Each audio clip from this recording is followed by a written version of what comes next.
अवतरित होकर भाग्य विधाता भाग्य हमारे जगा रहा। परमात्म शक्तियों वरदानों को प्यार से हम पर बरसा रहा।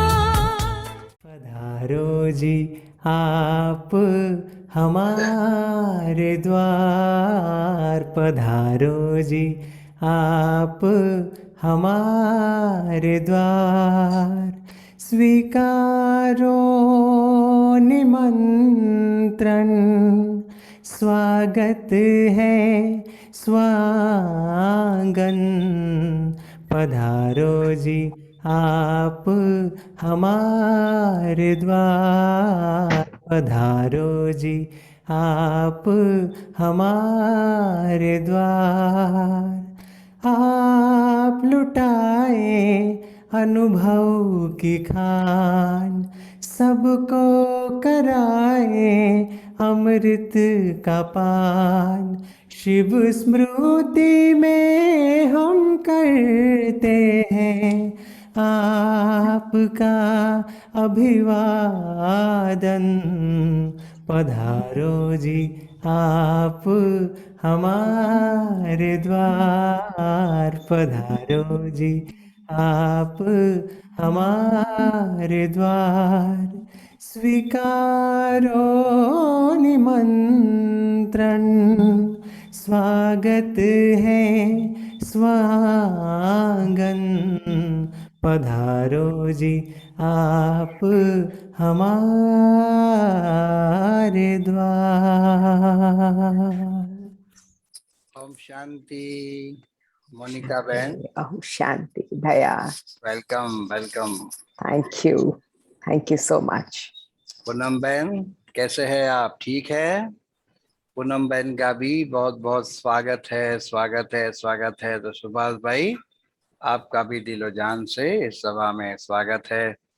प्यारे साथियों, बहुत दिनों के बाद इस सभा में पूनम बहन को भी हम साथ मिल रहे हैं, लेकिन आज बहुत खुशी की बात है कि हमारे साथ विशेष आज वक्ता मोनिका बहन वक्ता के रूप में हमारी मीठी प्यारी बहन है और अपना अनुभव आज हमारे साथ शेयर करेंगी।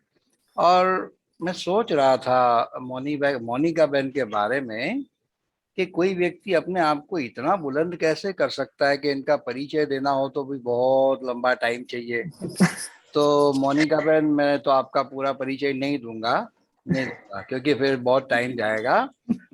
और सार रूप में भाइयों और बहनों कहता हूँ कि बहुत कम समय में कहूँगा, इतनी सारी अचीवमेंट्स आपने की है पिछले 36 सालों से आप इस ईश्वरीय ज्ञान में है। ये सबसे पहली उपलब्धि मेरे हिसाब से, बहुत बड़ी उपलब्धि, क्योंकि विश्व से बड़ी जो महान आत्माएं हैं, उन आत्माओं ने भी भगवान को नहीं जाना है। तो 36 साल पहले ही आपने उस परमात्मा को पहचान लिया तीसरे नेत्र के द्वारा।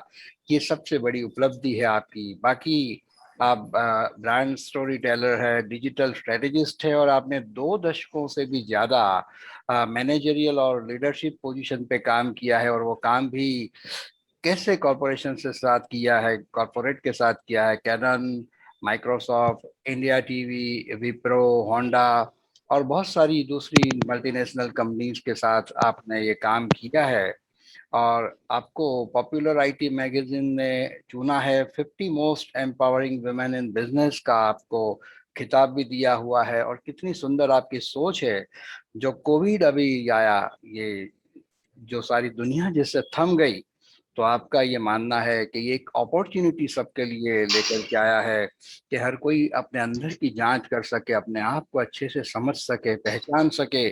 आपने इसको एक अपॉर्चुनिटी के रूप में लिया है और अपना सेल्फ डेवलपमेंट भी किया और दुनिया को भी इससे फायदा मिले, इसलिए आपने इस पर बहुत काम किया है। बातें जैसे साथियों मैंने बताया, आपके परिचय की बहुत लंबी है, बहुत विस्तार से है, लेकिन मैं इसलिए मोनिका बहन नहीं सुनाना चाहता हूँ कि मैं खुद सुनना चाहता हूँ आपके ही मुख के द्वारा। ये जो सारी अचीवमेंट्स है वो आपकी अपनी तारीफ नहीं होगी, लेकिन वो आपके द्वारा जो आप बयां करेंगे वो दूसरों के लिए प्रेरणामयी होगी। सारी बात मैं सुनाऊंगा, शायद इतना नहीं मजा आएगा, लेकिन आपके ही शब्दों में, क्योंकि वो आपके अपने अनुभव है, तो वो आप ही सुनाएंगे, मैं ऐसा समझता हूँ, तो ज्यादा इफेक्टिव रहेगा। पूनम बहन, आप क्या कहते हैं? पूनम बहन। ओम शांति।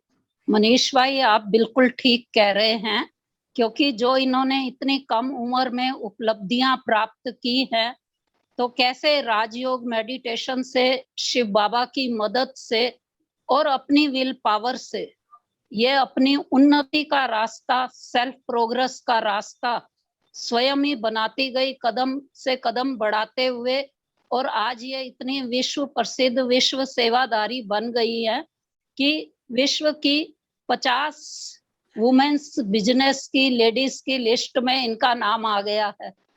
तो इसलिए इससे बड़ी उपलब्धि क्या होगी कि संसार की 50 जो बिजनेस लेडी हैं उनमें इनका नाम इतना रिस्पेक्ट से लिया जा रहा है, तो कितना ना इन्होंने प्यारे बाबा का नाम आज अपने लौकिक और अलौकिक कर्तव्य को करते हुए प्रसिद्ध कर दिया है।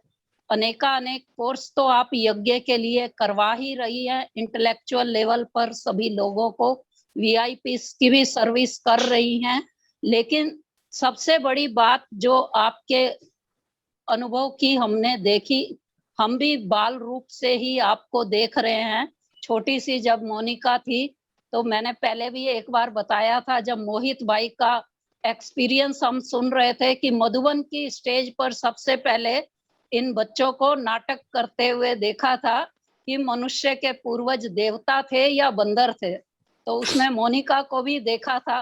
तो तब से लेकर के दृष्टि जब कहीं दिखाई दे जाती तो इन पर रहती ही रहती थी, और धीरे धीरे इनको बाबा के वरदानों से पलते देखा, बड़ों की दुआओं से आगे बढ़ते हुए देखा, और अब जब ये नजदीक आई तो इनकी मधुर वाणी ने ऐसा प्रभाव डाला कि लगा कि कब इनका नंबर जो है अनुभवों की लिस्ट में जल्दी जल्दी आगे लाया जाए।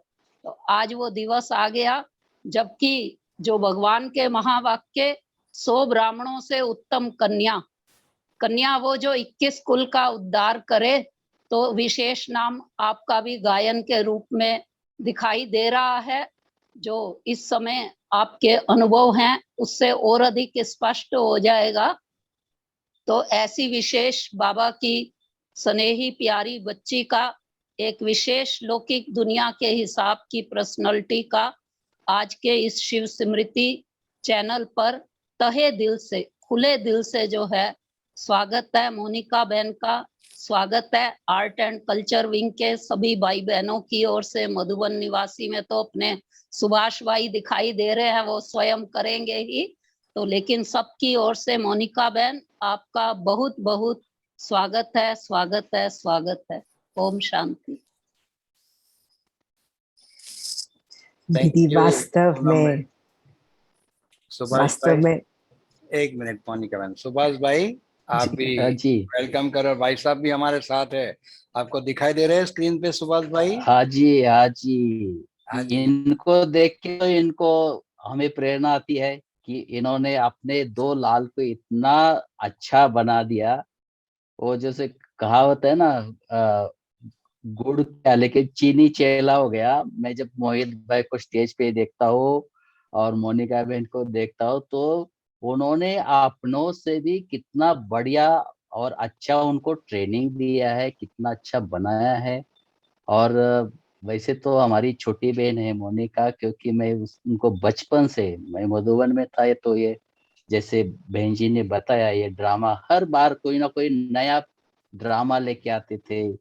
शायद साधना बहन भी इनके साथ रहती थी, उनकी स्क्रिप्ट अलग अलग होती थी, तो वो दिन बहुत याद आते हैं। और मैंने देखा कि दादियों के साथ इनका इतना क्लोज होते थे, दादी के जैसे कि माँ के पास दौड़ के जाते हैं ना, इस प्रकार से बच्चे लोग जाते थे। और दादी भी इनको बहुत प्यार करती थी, लाड प्यार भी बहुत करती थी। और मैंने देखा कि कैसे बचपन से देखते आ रहे, अभी तो इतना लंबा परिचय तो हमें ये भी नहीं, तो हम तो इतना जानते हैं कि हमारी बहन है, छोटी बहन है, हमारा परिवार है, इतना ही जानते हैं। लेकिन दिल्ली में रह के उन्होंने इतना कुछ किया है। लेकिन सबसे बड़ी बात है कि वो बाबा के बच्चे हैं, बाबा के बन के रहे और बाबा का इतना नाम बुलंद करे। और सिर्फ अकेले नहीं, पूरा परिवार, मम्मी पापा, मोहित भाई का तो क्या कहना, उनका तो आज नजर नहीं आ रहे हो इधर, कहीं बिजी होंगे। तो सचमुच हमें बहुत खुशी है। और उस दिन हम एक प्रोग्राम रखा था, तो मैं दादी के साथ के अनुभव सुना रहा था, और मोनिका बहन उसको इतना अच्छा, उसको परफेक्ट उसका रूप तैयार करे थे। मुझे कितना बहुत अच्छा लगा। मैं तो सीधा सीधा सुना रहा था, लेकिन उसको कैसे, उससे क्या प्रेरणा लेना चाहिए, उससे क्या फायदा होगा, सब स्टूडेंट को बता रहे थे। तो उसी दिन से जब मोहित भाई भाई का हुआ था, तो उसी दिन से मेरा संकल्प था कि मोनिका बहन को भी लाना है। तो जैसे अब प्रजुला बहन और दो तीन बहनें, तो उसी समय इनका नंबर था, लेकिन फिर ड्रामा में आज था तो आज आ गए। तो आप सबका स्वागत है मधुबन ज्ञान सरोवर के तरफ से। और आज मधुबन के आंगन में आप सभी को अच्छे अच्छे अपने अनुभव सुनाना, हम भी सुनेंगे। और मैं समझता हूँ उनके मम्मी पापा भी कुछ थोड़ा बोले तो अच्छा लगेगा मुझे। जी जरूर, अच्छा लगेगा, बहुत से बिल्कुल मैं सोच रहा था ये बात। और साथ साथ अहमदाबाद से हमारी BK CA डॉक्टर फाल्गुनी बहन भी हमारे साथ है। और फोरम बहन भविष्य की CA फाइनल कर रही है आजकल। और अभी जो पावर ऑफ सकाश में हमारे संजय की कलम से प्रोग्राम आता है, उसमें एंकरिंग भी आप कर रही है। फोरम बहन आपका भी स्वागत है। तो गुप्ता साहब आप भी दो शब्द कहे, हमें बहुत अच्छा लगेगा, फिर मोनिका बहन सुनाएंगे। और मोनिका बहन 5-10 मिनट ज्यादा लग जाए ना, डजेंट मैटर, क्योंकि आप जी। तो एकदम घड़ी देखने वाली है ना। क्योंकि देखो 11 मिनट, सुभाष भाई 11 मिनट तो हम लोगों ने ले लिए, अब वो दस ले लिया बजे की सर। पाबंद रहेगी तो घाटा तो हम सबका हो जाएगा। इसीलिए आप ठीक है, घड़ी नहीं ठीक है, देखना, ठीक थोड़ा हम है। मैं ओवर आप टाइम ले लेंगे। जी इनको बहन। बोनस बोनस दे दो हाँ बिल्कुल, नहीं तुरंत बोनस कहाँ कहेंगे। इनको। बोनस कैसे कहेंगे, 11 मिनट तो हमने ले ली है, इसलिए वो तो टाइम ही कहेंगे, बोनस नहीं है। हाँ हाँ भाई, पक्के ठीक है। हिसाब होते हैं हमारे मोनिका बहन के। गुप्ता साहब बराबर है ना। गुप्ता साहब कुछ कहिए, दो शब्द। मैं तो भाई यही कहूंगा कि आज मोनिका का दिन है। हम उनसे सुनेंगे बाद में फिर। जी ठीक है, ओके। तो चले भलिए मोनिका बहन, आप आपके जीवन की ये गाथा कहो, अचीवमेंट्स कहो, तो सुंदर से अनुभव हम सब सुनने के लिए बेताब है। मोनिका बहन। ओम शांति। वास्तव में ये जीवन तो बहुत सीधा सीधा चल रहा था। इस सिंपल से जीवन में बहुत सुंदर रंग, मैं समझती हूँ बाबा ने हमारे जीवन में ये रंग भर दिए। तो जब भाई साहब और दीदी बहुत सुंदर सुंदर तारीफों के पुल बांध रहे थे, तो मैं तो यूं कहूंगी कि वो तारीफें मेरी नहीं थी, वो तो हमारे प्यारे बाप दादा की तारीफें थी, जो हम सभी बच्चों के अंदर गुणों से, शक्तियों से हमारा जीवन संवार देते हैं। तो ये बात है, जब हम पैदा हुए थे तो मुझे याद है कि हमारा घर में हमसे बड़े डॉक्टर मोहित भाई, और घर में हमेशा से यही था कि एक छोटी कन्या भी चाहिए, बेटी भी चाहिए। तो मुझे कई बारी मम्मी बताती हैं कि उन्हें वरदान था कि भाई तुम्हें 7 बेटे होंगे। तो मम्मी कहती हैं कि मुझे बहुत लगन थी कि बस मुझे बेटी ही चाहिए, बेटा तो हो गया, अभी बेटी चाहिए।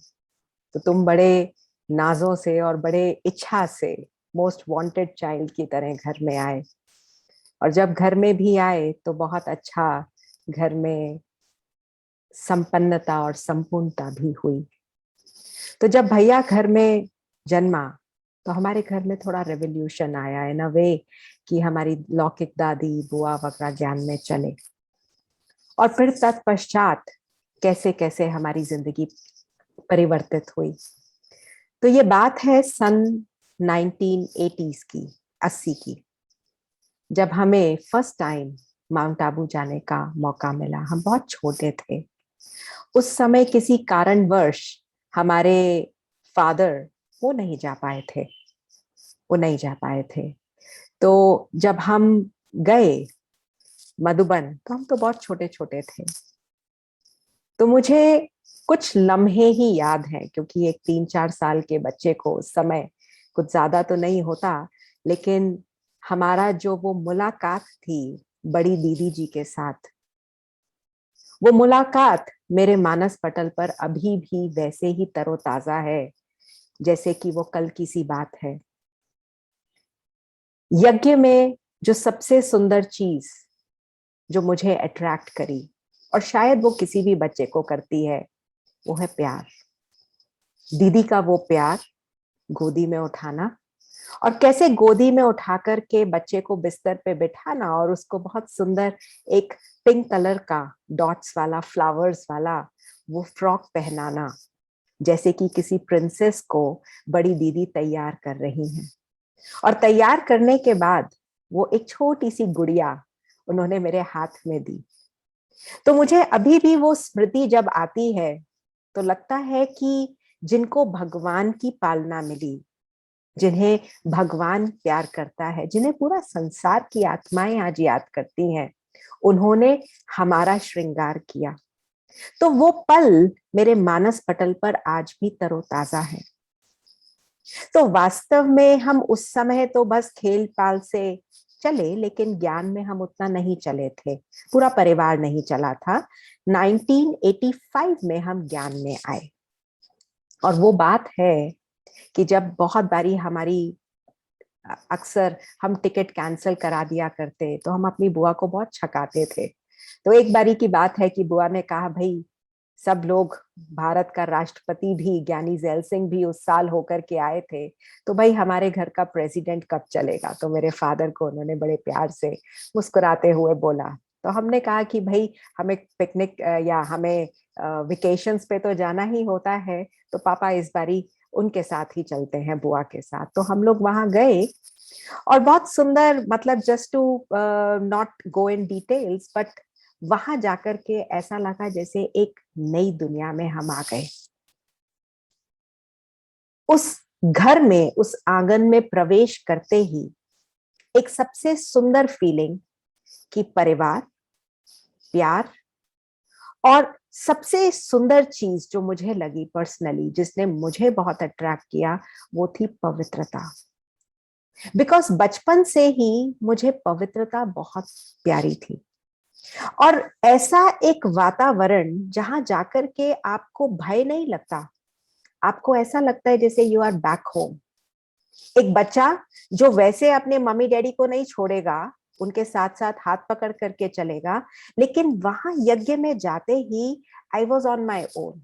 मुझे इतना अच्छा लगता था वो फीलिंग ऑफ प्यार, जिसको मैं कह सकती हूँ, दैट अपनापन was amazing। वो आज भी, और जितनी बारी भी मधुबन जाती हूँ, वो चीज एकदम जैसे डीपन होती चली जाती है।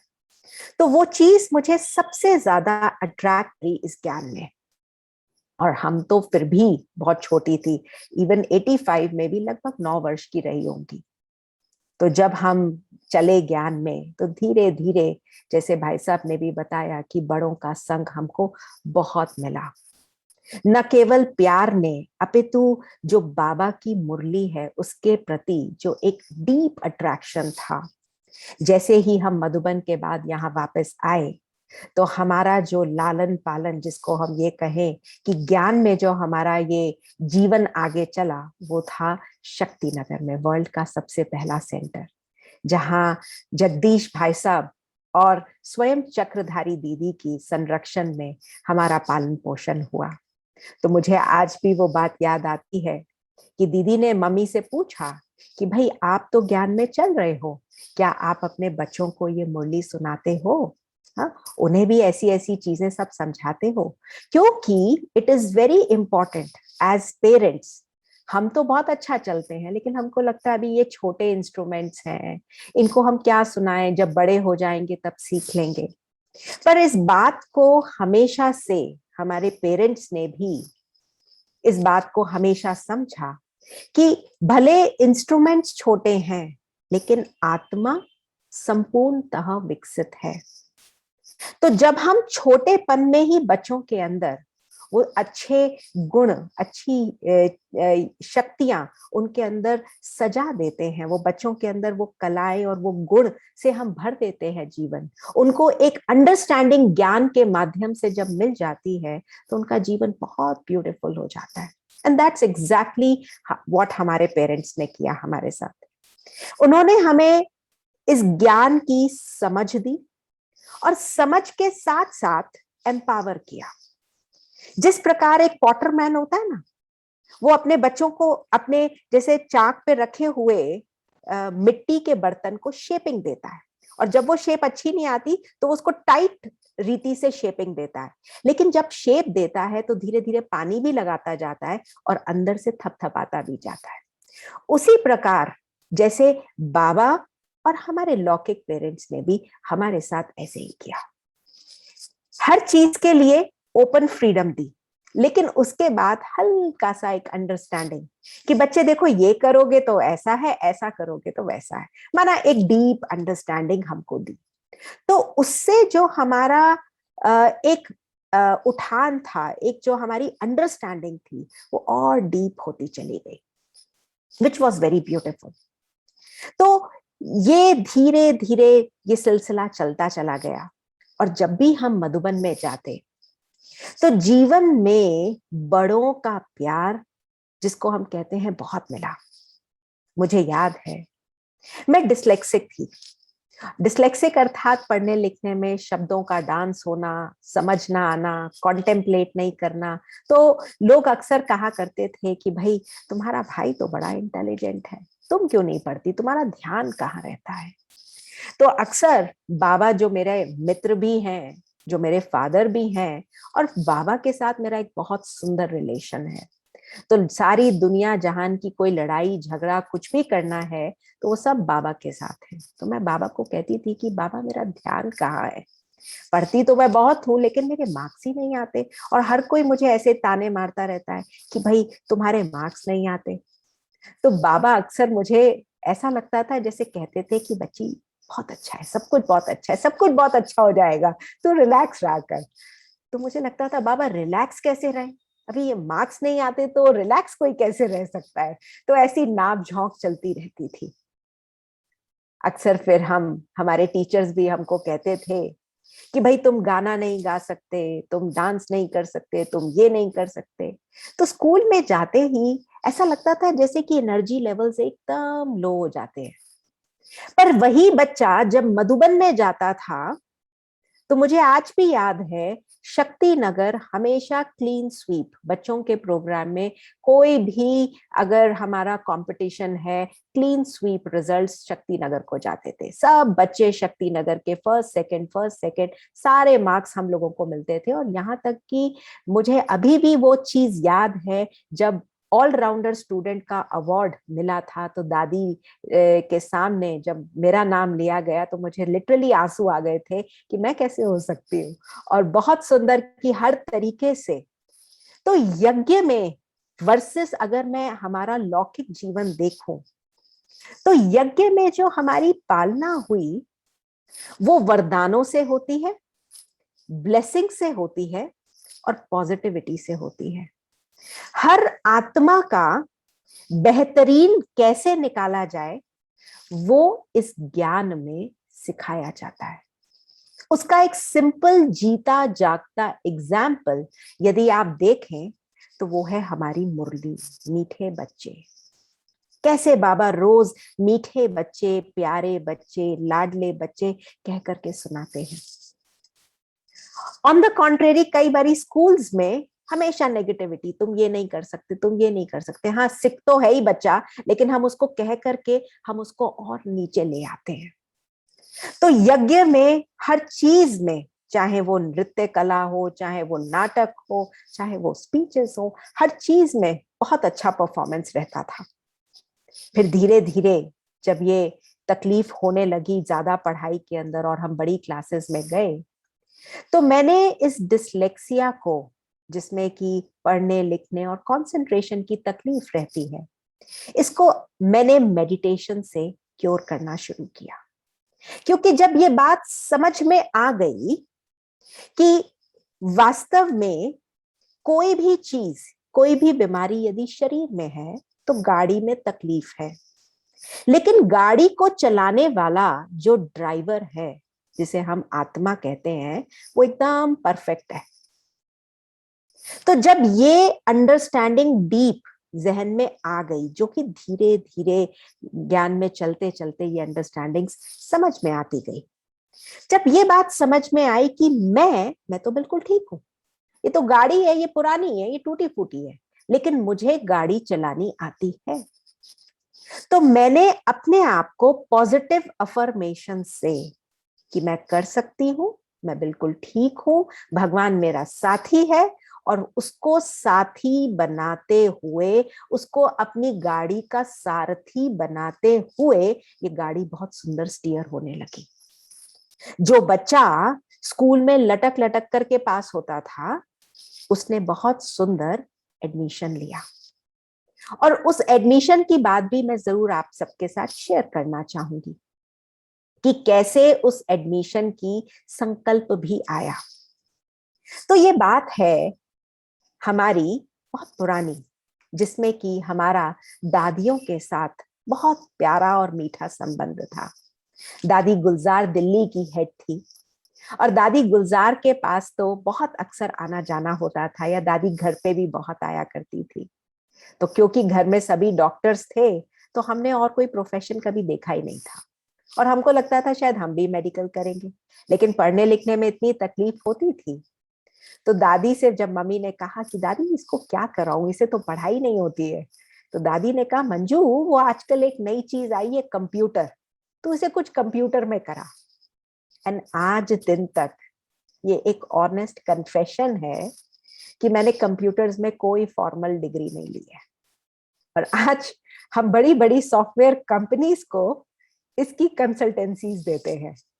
तो ये मैं आप सभी को बताना चाहूंगी कि मेरा जीवन भगवान के वरदान और बड़ों की ब्लेसिंग्स का फल स्वरूप है।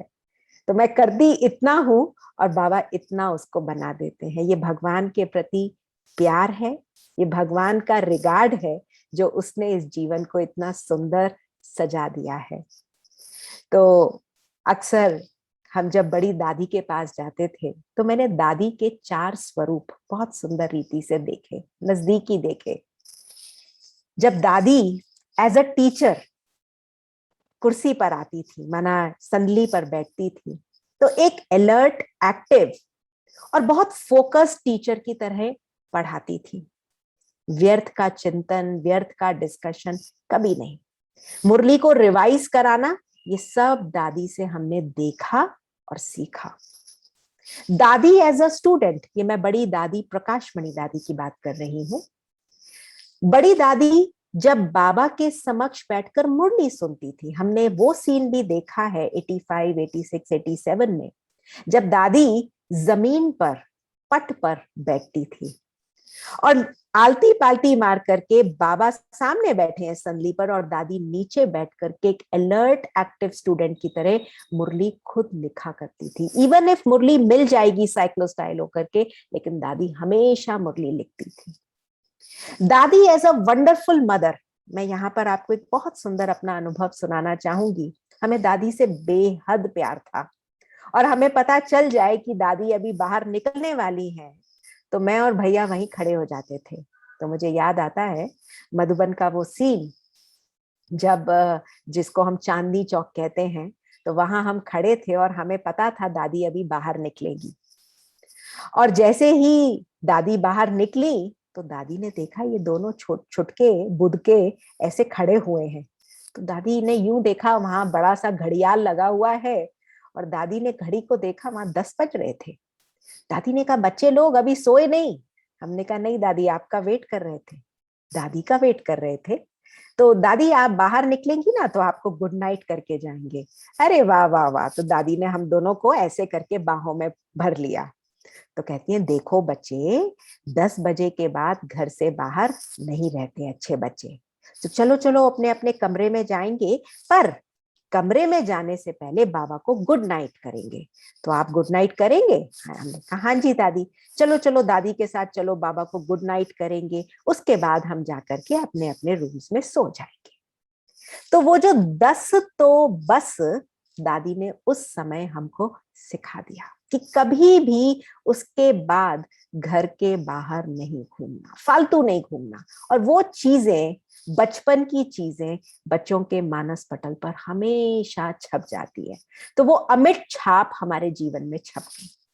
फिर दादी as a very elder and a very beautiful caretaker, मुझे याद आता है अक्सर मौका मिलता था दादी की किचन में जाकर कुछ यूनिक बनाने का, तो मम्मी के साथ हम जाया करते थे। तो बना करके दादी यूज टू लिटरली वेट कि कहाँ है भाई मंजू और परिवार, सबको बुलाएंगी और अपने हाथ से गिट्टी खिलाएंगी।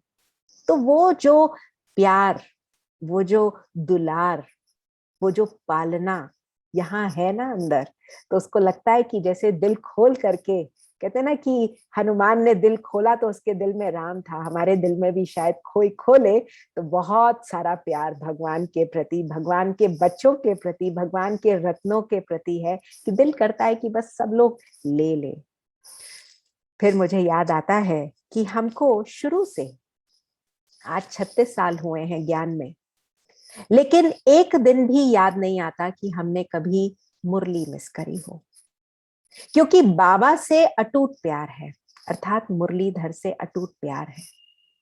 और ये बात जहन में हमेशा रहती है कि यदि मुरलीधर से प्यार है तो मुरलीधर जो मुरली सुनाते हैं, अर्थात वो महावाक्य, वो लव लेटर जो रोज सुनाते हैं, उससे प्यार होना बहुत आवश्यक है। तो वो चीजें मैंने अपने जीवन में शुरू से गांठ मार ली।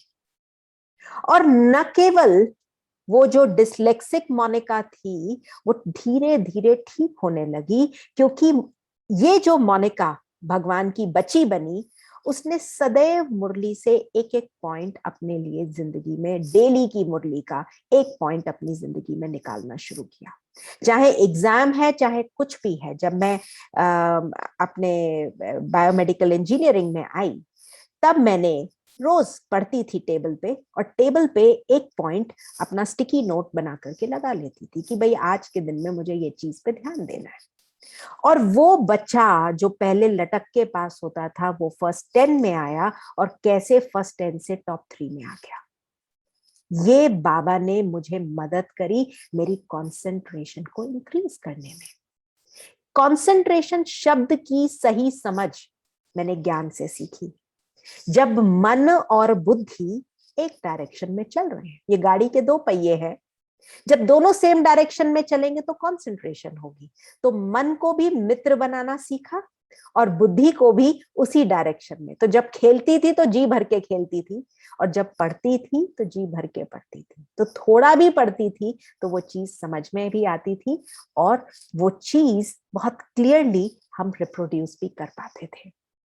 फिर जैसे जैसे आगे बढ़ता चला गया, तो कैसे हमने MBA किया, और MBA में भी मुझे याद आता है कि जब MBA करना था तो कोई एक बहुत भारी प्रॉब्लम हमारी लाइफ में आई, कि जिसको कहते हैं कि धन से बाबा ने बहुत स्ट्रॉन्ग टेस्ट लिया पूरी फैमिली का, कि धन बहुत होते हुए भी एकदम धन जैसे गायब हो गया। किसी की चलते किसी ने शरीर छोड़ा और वो धन उसके साथ कैसे चला गया, वो भी एक लंबी कहानी है। तो जब MBA में एडमिशन होना था, तो एडमिशन के दाखिले के लिए पैसे नहीं थे, लेकिन एडमिशन तो होना है। तो जब ये बात समझ में आई, तो ये करते करते थोड़ा लंबा समय लग गया, कि 1-2 महीने बीत गए थे, और एडमिशन फिर मेरा 2 महीने बाद हुआ। तो उस समय वो जो फीस थी वो भी डबल हो गई थी। तो मुझे सिर्फ एक लगन थी कि कुछ भी हो जाए, बाबा के पैसे हम वेस्ट नहीं होने देंगे, हम डबल नहीं पे करेंगे। तो हमने बहुत मेहनत करनी शुरू करी, और बाबा को साथ बिठा लेती थी। और जब ये करना शुरू किया तो यू वोंट बिलीव, मेरी सारी फीस माफ हो गई, क्योंकि मैंने पहले के सारे रिकॉर्ड्स ब्रेक किए। तो तो ये शक्ति वास्तव में सुप्रीम फादर की थी। और ये चीजें, शिक्षाएं हमें हमारे बड़ों से प्राप्त हुई। क्योंकि जब मैं छोटी थी तो मैं दादा विश्व रतन के पास अक्सर जाया करती थी, और दादा बड़े प्यार से हम दोनों को, भैया और मुझे, बिठा करके कहते थे कि बच्चे, दो शिक्षाएं उन्होंने हमें बहुत सुंदर दी कि बच्चे, जब भी कभी कोई कार्य कर रहे हो, कभी ये मत समझना मैं अकेला हूं। तो हमने कहा अच्छा दादा, तो हमें क्या करना चाहिए? उन्होंने कहा बाबा को अपनी टेबल पर बिठा दो। तो बड़े प्यार से बोलते थे, इची बिठा दो, माना इधर बिठा दो, बाबा तुम बैठे हो। तो हम जब भी पढ़ते थे तो हम हमेशा बाबा को इधर अपनी टेबल पर बिठा देते थे। और दूसरी बात जो उन्होंने हमें बहुत सुंदर सिखाई थी कि जब भगवान शक्तियां देता है, वरदान देता है, वो समय है अमृत वेले का। तो अमृत वेले में तुम्हारी आंखें चीते की तरह खुली होनी चाहिए, कभी झुटके नहीं मारना, क्योंकि उस समय भगवान शक्ति दे रहा है। तो आप सभी को, शायद जो पुराने होंगे उनको याद होगा कि दादा हमेशा हिस्ट्री हॉल में संदली पर बैठ करके योग करवाया करते थे, और उनकी आंखें एकदम ऐसी सदा स्पष्ट खुली रहती थी। तो ये बहुत सुंदर जो बातें हमने जीवन में सीखी, वो हमने हमेशा अपने जहन में रखी, और उन चीजों को हमने हमारे जीवन में अच्छी तरीके से यूज किया। फिर समय आया कि कैसे हमको हमारे अपना बिजनेस को शुरू करना था। तब भी लोगों ने कहा कि भाई तुम कैसे कर पाओगे, क्या होगा, कैसे हो पाएगा ये संभव, ये तो बहुत टफ टाइम्स चल रहे हैं। तो मैंने उन लोगों से कहा, क्योंकि 2008 की ये बात है जब हमें अपना बिजनेस, क्योंकि 10 साल में इंडस्ट्री में बहुत अच्छी तरीके से काम किया, और जहां भी काम करती थी तो बाबा हमेशा, चाहे छोटी पोजीशन पे एंटर किया, लेकिन करते करते एकदम उस कंपनी की टॉप पोजीशन पे पहुंच जाती थी। तो फिर अंत में ये लगा कि क्यों नहीं बाबा की कंपनी सॉफ्टवेयर्स की, वेबसाइट्स की, डिजाइनिंग्स की, एडवर्टाइजिंग की चलानी चाहिए। तो लोगों ने बहुत डिमोटिवेट करने की कोशिश करी कि ये काम नहीं करना चाहिए, अभी आपको ये कोई समय नहीं है, अच्छा नहीं है। तो फिर भी मैंने उन सभी से यही कहा कि ये टाइम तो टफ है, आई अंडरस्टैंड, लेकिन अगर मैं टफ टाइम पास कर जाऊंगी तो नॉर्मल टाइम्स तो वैसे ही निकल जाएंगे ना। उन्होंने कहा हाँ, ये नॉर्मल टाइम्स फिर तो निकल ही जाएंगे। तो मैंने कहा मेरा जो साथी है और मेरा सारथी है, मेरे बिजनेस का जो डायरेक्टर है ना, वो तो सुप्रीम फादर है। तो मैंने बड़े चालाकी से अपने बिजनेस का जो डायरेक्टर है वो सुप्रीम फादर को बना दिया, और खुद मैं सीईओ बन गई, चीफ एग्जीक्यूटिव ऑफिसर। चीफ तो वैसे ही शब्द लगा दीजिए, वैसे तो एग्जीक्यूटिव ऑफिसर। तो मैं बाबा को बोलती थी कि आप डायरेक्टर हो, आप कंपनी संभालना, और आप अच्छी तरीके से संभालना, कंपनी में लॉसेस नहीं होने चाहिए। बाकी आप जहां मुझे बोलेंगे मैं वहां भाग भाग करके सारे काम किया करूंगी। तो मुझे हंसी आती है कि ये दो जनों ने अपनी कंपनी शुरू करी, और वो कंपनी आज 60-70 लोग इस कंपनी में काम करते हैं बाबा की, और बहुत सी अच्छी अच्छी कंपनियों की हम ये काम कर पाते हैं। ये बाबा ने हमको लायक बनाया। तो हमारे अंदर तो शायद बहुत कोई गुण नहीं थे, लेकिन कहाँ से कहाँ बाबा ने वो गुणों से हमको सजाते गए और सजाते जा ही रहे हैं। ये तो थैंक्स है उस सुप्रीम फादर का कि कैसे उन्होंने ये किया। ये 2008 में शुरू किया मोनिका बहन? जी भैया, 2008 में हमने किया, और इसकी भी बड़ी मजेदार कहानी है। जब हम अपना MBA वगैरह कर चुके थे तो तीनों दादियां इकट्ठे बैठी थी। तो इधर दादी गुलजार, इधर दादी जानकी, और बीच में बड़ी दादी बैठी थी। तो बड़ी दादी ने बड़े प्यार से पापा को बोला कि डॉक्टर, मुझे तेरी ये मोना चाहिए। तो पापा मुस्कुराने लग गए। इतनी देर में दादी जानकी बोली कि दादी, हमको ऐसे बच्चे चाहिए जो कॉर्पोरेट में सेवा करने जाएंगे। ये कॉर्पोरेट में तो पढ़े लिखे बच्चे जाते हैं ना, तो मोना तो कॉर्पोरेट में सेवा करेगी। अब बड़ी मजेदार वो नाप झोंक चलने लग गई। वो कहती है कि तुम सरेंडर हो, वो कहती है कि ये हो, कहती है ये तो सरेंडर ही है ना। तो दादी जानकी कहती है ये सरेंडर ही है, लेकिन ये कॉर्पोरेट्स में जाएगी और सेवा करेगी और बाबा का नाम वहां बाला करेगी। और बड़े प्यार से दादी गुलजार मुस्कुरा रही है, क्योंकि उन्हें पता है ये दोनों बड़े आपस में नाप झोंक चल रही है। तो उनकी नाप झोंक चल रही थी, और फिर तो दादी जानकी ही है। बड़ी मीठे रूप में उन्होंने बड़ी दादी को बड़े प्यार से मनाया और मुझे बोला कि तू जा, तू कॉर्पोरेट्स में जाकर सेवा कर और बाबा का नाम रोशन करना। तो मैं समझती हूँ कि ये जीवन जो है बड़ों की ब्लेसिंग्स और बाबा के वरदानों से पल रहा है। बाबा के सामने जब हम एज अ परिवार बहुत पहले 85 में गया, तो बाबा ने हमसे पूछा चारों को सामने, क्योंकि पहले बहुत सुंदर सीन हुआ करता था, पूरा सेंटर जाता था स्टेज पर, फिर उसके बाद एक एक परिवार जाता था, और परिवार में भी फिर बाबा इंडिविजुअल से मिलता था। तो बाबा ने परिवार को बोला कि आप सभी एक दूसरे को समझते हो कि बहुत लकी सोल्स हो, बहुत लवली परिवार है ये बाबा का। बाबा को ये परिवार बहुत पसंद है, ये बाबा ने हमारे परिवार के लिए कहा। फिर बाबा ने, मैं तो छोटी थी तो मैं स्टेज पे यूं पहुंचने की कोशिश कर रही थी, तो मैं बाबा की संदली पर बड़े मजे से यूं चढ़ के खड़ी हो गई।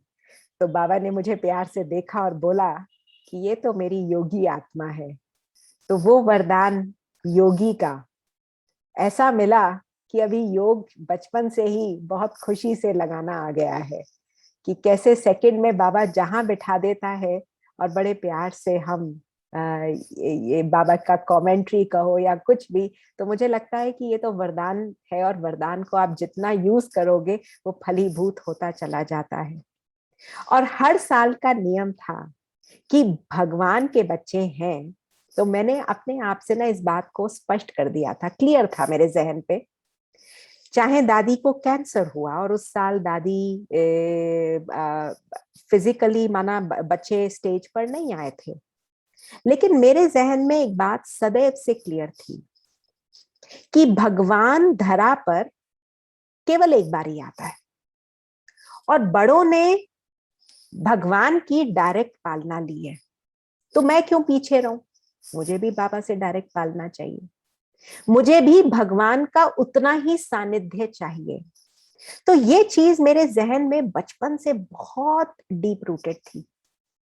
तो मैं इस बात पे ना बाबा से लिटरली लड़ती भी थी, गपशप भी मारती थी कि बाबा आप आए हो मधुबन में, तो मैं आपसे ऊपर मिलने ना आऊं ऐसा तो नहीं होगा। तो मैं स्टेज पर कैसे भी चढ़ जाती थी, मतलब रूल्स कभी नहीं ब्रेक किए, लेकिन कहीं ना कहीं से कैसे ना कैसे निमंत्रण आ जाएगा कि आपको ऊपर बुलाया जा रहा है। तो लिटरली ऊपर चढ़ के और बाबा से जब तक वरदान, कभी बाबा ने खुश नसीब आत्मा कहा, कभी बाबा ने कहा ये बच्ची बाबा का नाम बाला करने वाली है। मुझे याद आता है 2002 की बात है, जब फर्स्ट टाइम यज्ञ ने जी में एनडीटीवी में एडवर्टाइजिंग करी थी, और बात निकली थी कि भाई कैसे करेंगे, क्योंकि उस जमाने में मेगा प्रोग्राम्स हुए थे। मनीष भाई शायद आपको याद होगा, बहुत बड़े बड़े मेगा प्रोग्राम्स और सारे मेट्रोज में हुए थे। तो इसका निकला कि भाई ये मेगा प्रोग्राम्स कैसे करेंगे, और ये कैसे 1-1 लाख लोगों के प्रोग्राम्स हम लोगों ने करे थे।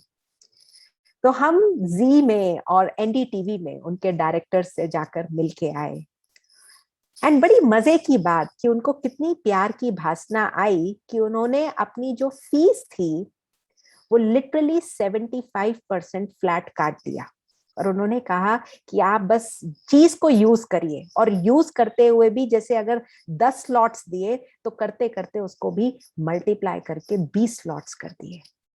तो हमने सुना तो था बड़ों से बहुत ज्यादा कि भाई पैसे थोड़े गए, लेकिन इतना ज्यादा उसकी पब्लिसिटी हुई थी। तो मुझे याद आता है जब मैं स्टेज पर बाबा से मिलने गई, बहुत छोटी थी, तो बाबा ने इतना खुश हुआ।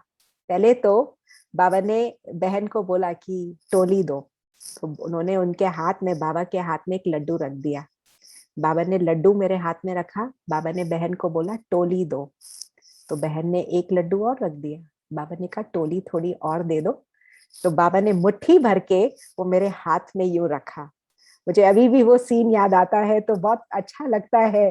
और बाबा ने कहा जब बच्चे ऐसे काम करते हैं तो भगवान का दिल बहुत खुश होता है। तो बाबा ने कहा कि कुछ ऐसे यूनिक काम सदैव करते रहना।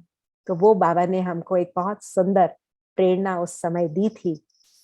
और बहुत बाबा ने हमारे जीवन को बहुत संवारा है। एक बारी की बात है, माना मैं आपको बताना चाहूंगी कि बाबा ने हर प्रकार से हमारे जीवन में हमारे एग्जाम्स भी बहुत लिए हैं। ऐसा नहीं है कि लाइफ बहुत सिंपल सिंपल चलती है। जब आप ऊपर चलते हैं, ज्ञान में आते हैं, तो जरूर है कि बॉक्सिंग रिंग में उतरे हैं तो घूसे तो पड़ेंगे। या तो ये है कि घूसे खा के धराशायी हो जाओ और लेट जाओ, अदरवाइज क्या हो सकता है कि हम अपने उस चीज को एक बहुत एम्पावर होकर के उस चीज को हम डील करें। तो तन से, मन से, धन से, हर प्रकार से बाबा ने हमको बहुत अच्छी रीति टेस्ट किया। तो ये बात है, मुझे वैसे कभी ट्रांस का बहुत मौका नहीं मिला, लेकिन जिंदगी में एक बारी ये ट्रांस का मौका मिला। तो बहुत सुंदर अनुभव मैं आपके साथ, सभी के साथ जरूर शेयर करना चाहूंगी।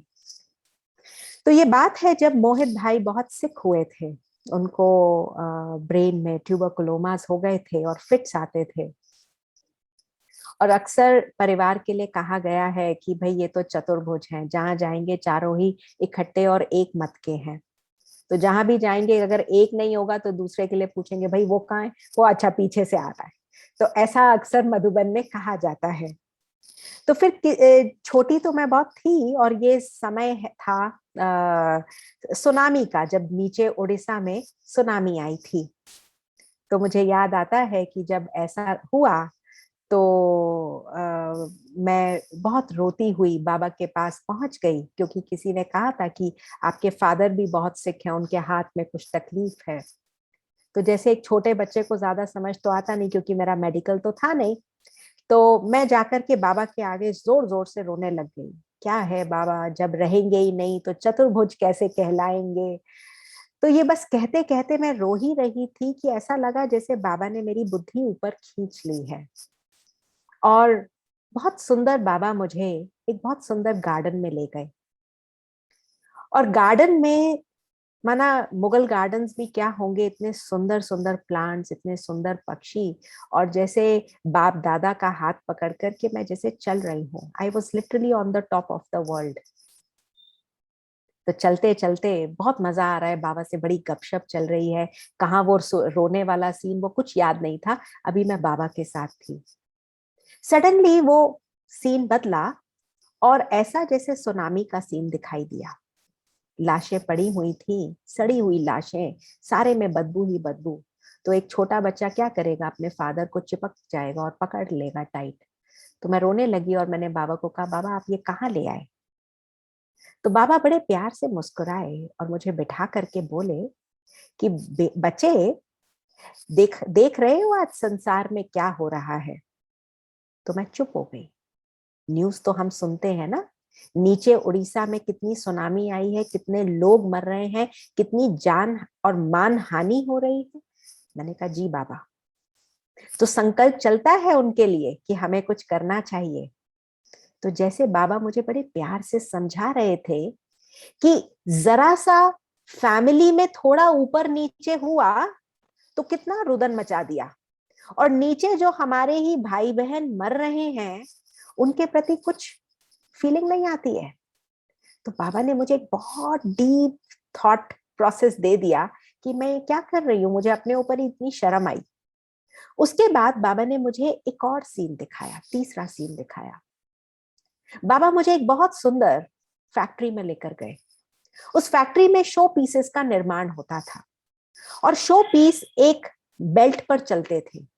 कहीं पे रंग डल रहा है, फिर दूसरा रंग डल रहा है, पॉलिश डल रही है, कहीं पे उन पे नग लगाए जा रहे हैं, उसके बाद हीट, फिर कोल्ड, फिर हीट, फिर कोल्ड, फिर पानी, फिर हीट, और फिर सुखाते हुए उस बेल्ट पे वो चलते चले जा रहे हैं। मैं और बाबा बाहर खड़े हुए इस पूरे सीन को देखते जा रहे थे।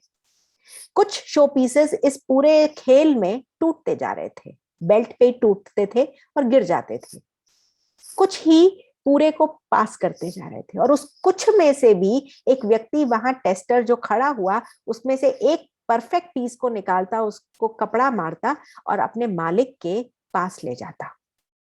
मालिक भी उसको बड़े प्यार से यूं देखता और अपने शो केस में लाइट्स में सजा देता। तो बाबा ने मुझसे पूछा, बच्ची समझ में आया? तो मैं मुस्कुराने लग गई बाबा को देखकर। बाबा ने बड़े प्यार से कहा कि ये जो फैक्ट्री है ना, ये इस ओनर की है। मैंने कहा जी बाबा। यहाँ पर शो पीसेस बन रहे हैं जिनको सब प्रकार के टेस्ट से पास करना होता है। मैंने कहा जी बाबा। तो जो सबसे बढ़िया और परफेक्ट शो पीस निकलता है ना, उसको ये व्यक्ति देखने दिखाने के लिए अपने शो केस में लगाता है। मैंने कहा जी बाबा। तो बाबा ने कहा, आपको पता है आप बाबा के शोकेस के शो पीसेस हो।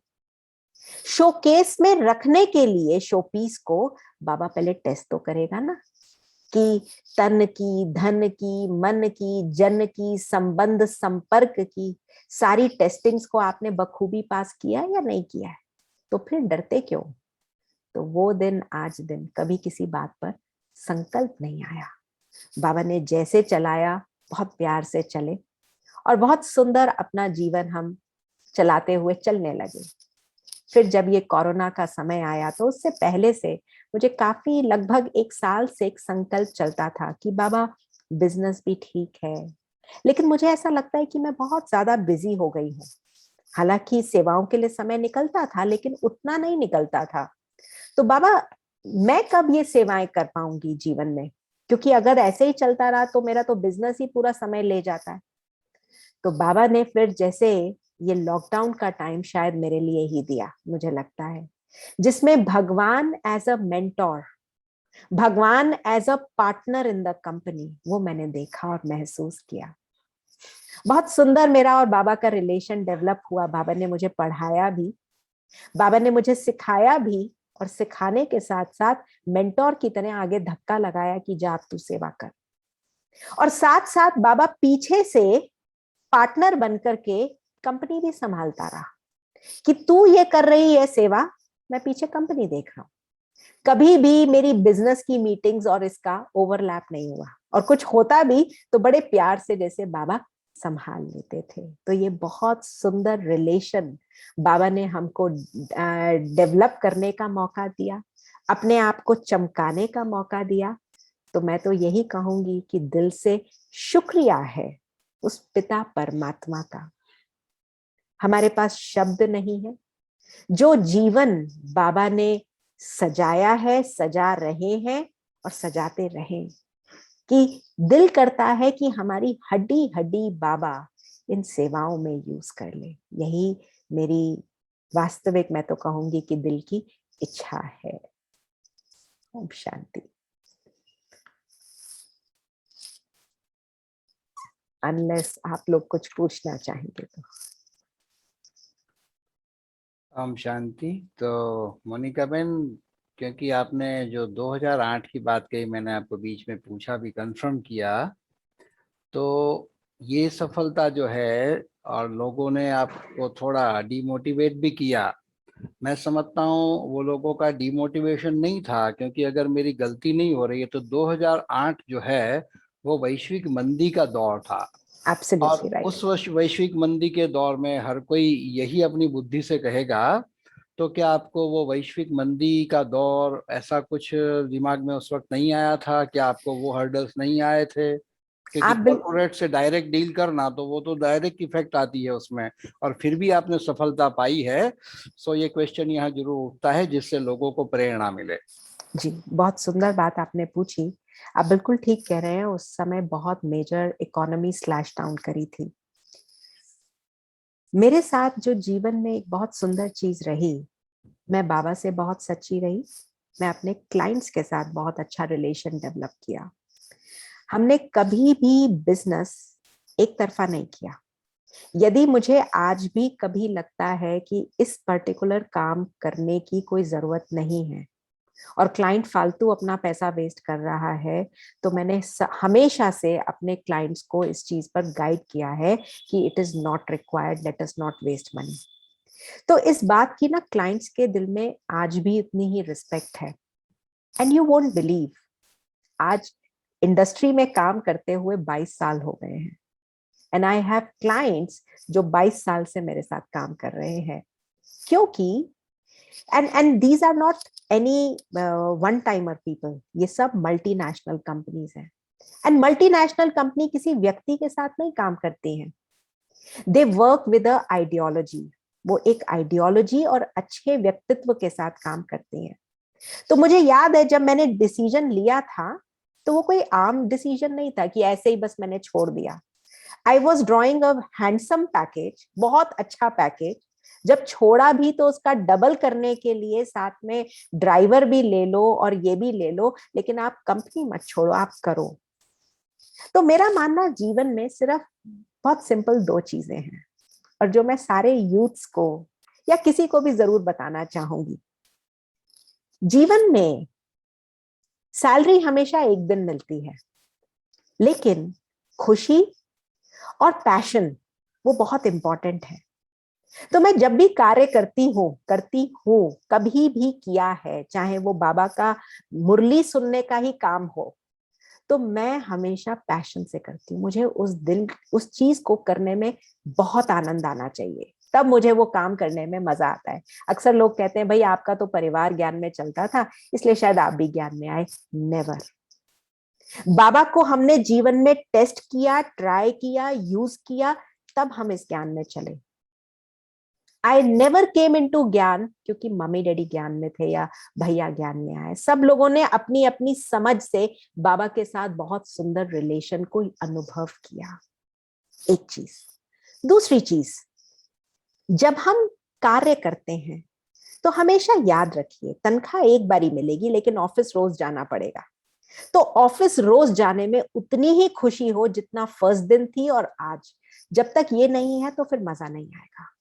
तो हमने जब काम करना शुरू किया, अपना बिजनेस शुरू किया, तो घड़ी घड़ी कई बारी पुरानी कंपनी याद आ जाती थी, क्योंकि वहां भी सेटअप हमने ही किया था।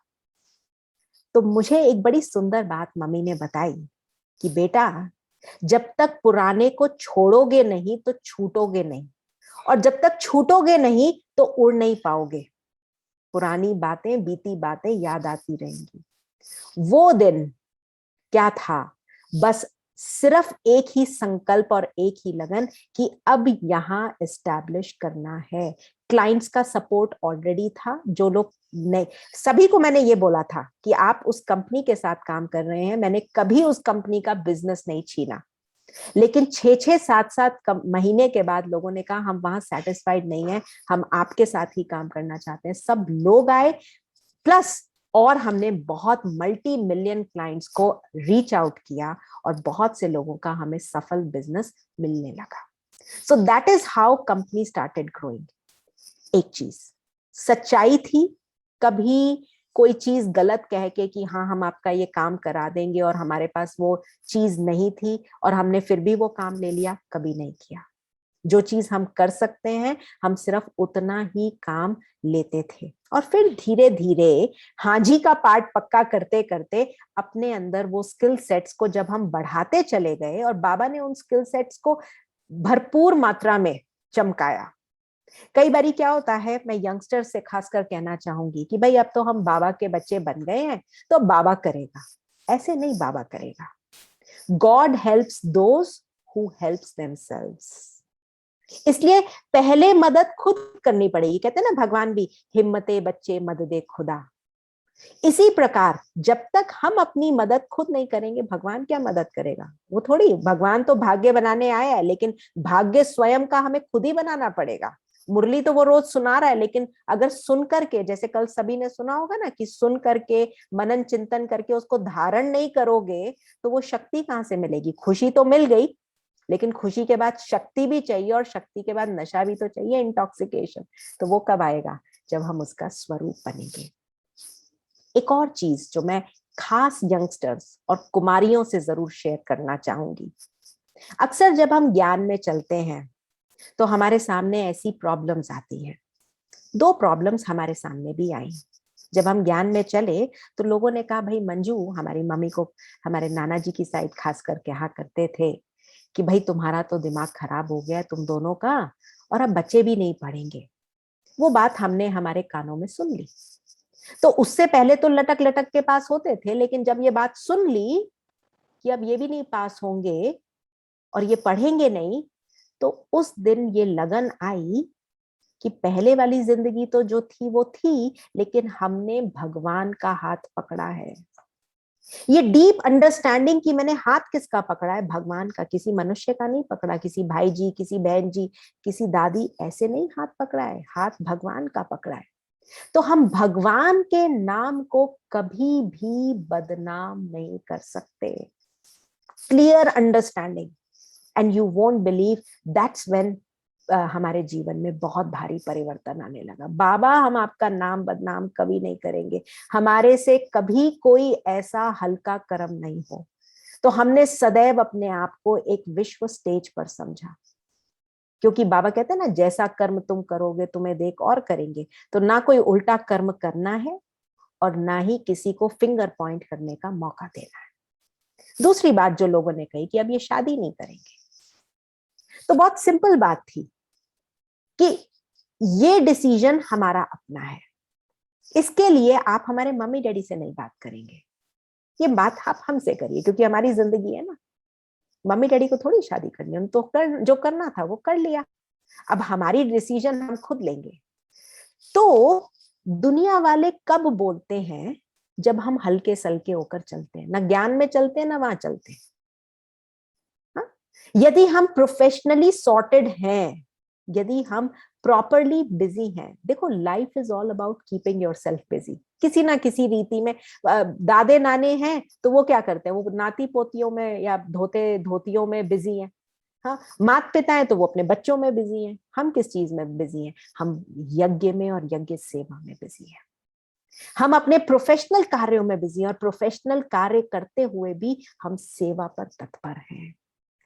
तो जब हमने अपने अंदर इतनी शक्ति भरी, तो दुनिया वालों ने भी कहना छोड़ दिया। हमने कहा तो बहुत बढ़िया कर रहे हैं, काहे को इनको इस चीज में फंसाएं। और वही लोग जो पहले दूर भागते थे, आज वो लोग लिटरली पास आकर कहते हैं कि दीदी हाथ रख दो, बस दीदी बस आ जाया करिए, कभी दर्शन दे दीजिए, हमारा घर पावन हो जाएगा। ये हमारी शक्ति नहीं है, ये परमात्मा की शक्ति है। एक और बात मैं एज प्रोफेशनल बताना चाहूंगी आपको, हमारी धारणाएं ये हमारी शक्ति है। कभी भी इस शक्ति को मत खोना या इसके चलते अपने आप को लो मत फील करना। मैं एडवर्टाइजिंग इंडस्ट्री से आई। एडवर्टाइजिंग इंडस्ट्री में सबसे ज्यादा दिखावा चलता है, फिल्म इंडस्ट्री, एडवर्टाइजिंग, सेलिब्रिटीज से मिलना। तो लोग मुझे अक्सर कहते थे आप तो कुछ खाएंगी नहीं, हाँ हाँ स्मोक चलेगा, ड्रिंक चलेगा। तो मैं कहती थी नहीं, thank you so much, I am very good and thank you so much. You won't believe, वो मुझे जबरदस्ती अपने साथ पब्स भी लेकर के गए, और वहां पर भी 1 बारी 2 बारी 3 बारी बहुत बारी टेस्ट किया उन्होंने। अंत में उसने हाथ जोड़ लिया और लिटरली कहा कि तुम तो भगवान की एंजल हो, हमारे साथ बस इसलिए आ जाया करो कि हम पापी नीचों को जब हम गिर जाते हैं तो हमको एटलीस्ट साथ तो ले जाओ कोई उठाने वाला। और लिटरली माफी मांगते थे। हमारे एडवर्टाइजिंग इंडस्ट्री में जो लड़के लोग होते थे वो लोग बहुत स्मोक करते थे, इवन गर्ल्स भी करती थी। तो मैं उनसे अक्सर पूछा करती थी, क्योंकि मैं हेड थी, तो मैं लिटरली उनके साथ बैठ करके यंगस्टर्स के साथ बहुत आराम से बात करती थी। तुम कहती थी अच्छा तुम ये बताओ तुम ये क्यों पीते हो? तो कहते थे सिस्टर अगर हम ये नहीं मोनिका, क्योंकि ऑफिस में तो सिस्टर नहीं चलता है, तो अगर हम ये नहीं करेंगे ना लोग हमें ओल्ड फैशन समझेंगे। तो आई सेड कि आज कितना अजीब जमाना आ गया है ना, जो हमारी वैल्यूज हैं हम उनकी वैल्यू को भी खो चुके हैं। तो मैंने उनसे एक बारी एक सवाल पूछा, मैंने कहा तुमने आज हीरे की अंगूठी पहनी है और मैं हीरे की पारखी नहीं हूं, मैं तुमसे बोलूं ये क्या पत्थर पहन रखा है, ये क्या पत्थर पहन रहा है, और मैं तुझे पेस्टर करती चली जा रही हूँ, क्या तू अपनी हीरे की अंगूठी उठा के फेंक देगा? कहता है कैसी बात कर रही है? तो मैंने कहा हमारी वैल्यूज जो हमारे जीवन की हैं, हम कैसे किसी के बोलने से 1 सेकंड में फेंक देते हैं। उसकी आंखों में आंसू आ गए। उस लड़के ने कहा मैंने आपकी बात समझ ली, मैं आज से ऐसा नहीं करूंगा। मैंने कहा देखो जिंदगी में एक बात को गांठ मार लो, कुछ तो लोग कहेंगे, क्योंकि लोगों का तो काम ही है कहना। लेकिन इस जिंदगी में वही लोग रह जाते हैं जो सचिन तेंदुलकर की तरह ऐसे छक्के मारते हैं कि लोग कहते हैं वंस मोर, क्या गेम खेला। तो मैंने कहा तुम वो लोग हो। क्यों लोगों के कहने से, इसने कहा उसने कहा, हम क्यों ऐसा काम कर जाते हैं कि अपनी जिंदगी को नष्ट कर जाते हैं। We are not people pleasers by the way, let's understand it. हमें सिर्फ भगवान को प्लीज करना है, वो प्लीज हो गया तो सारी दुनिया प्लीज्ड है।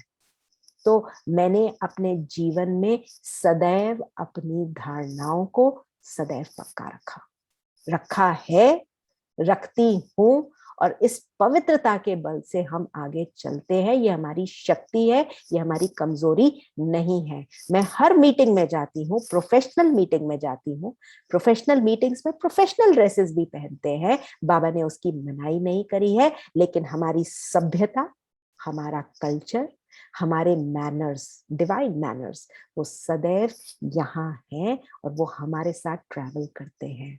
लाइफ हमेशा एक होती है।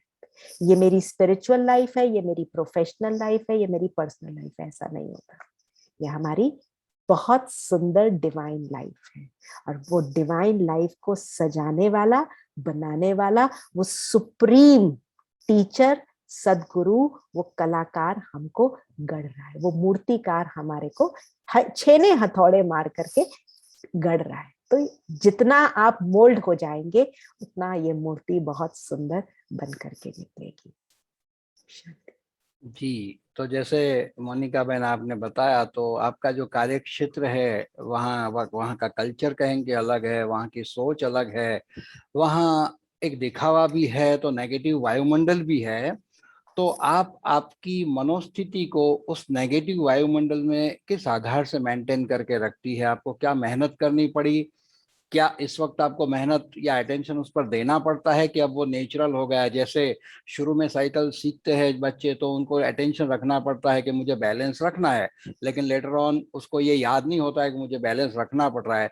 क्या आपको अभी भी उस दूषित वायुमंडल में अपने आप को ऊपर रखना है, या अटेंशन रखना पड़ता है, या वो नेचुरल स्थिति पे पहुंच गए? आपने क्या क्या किया?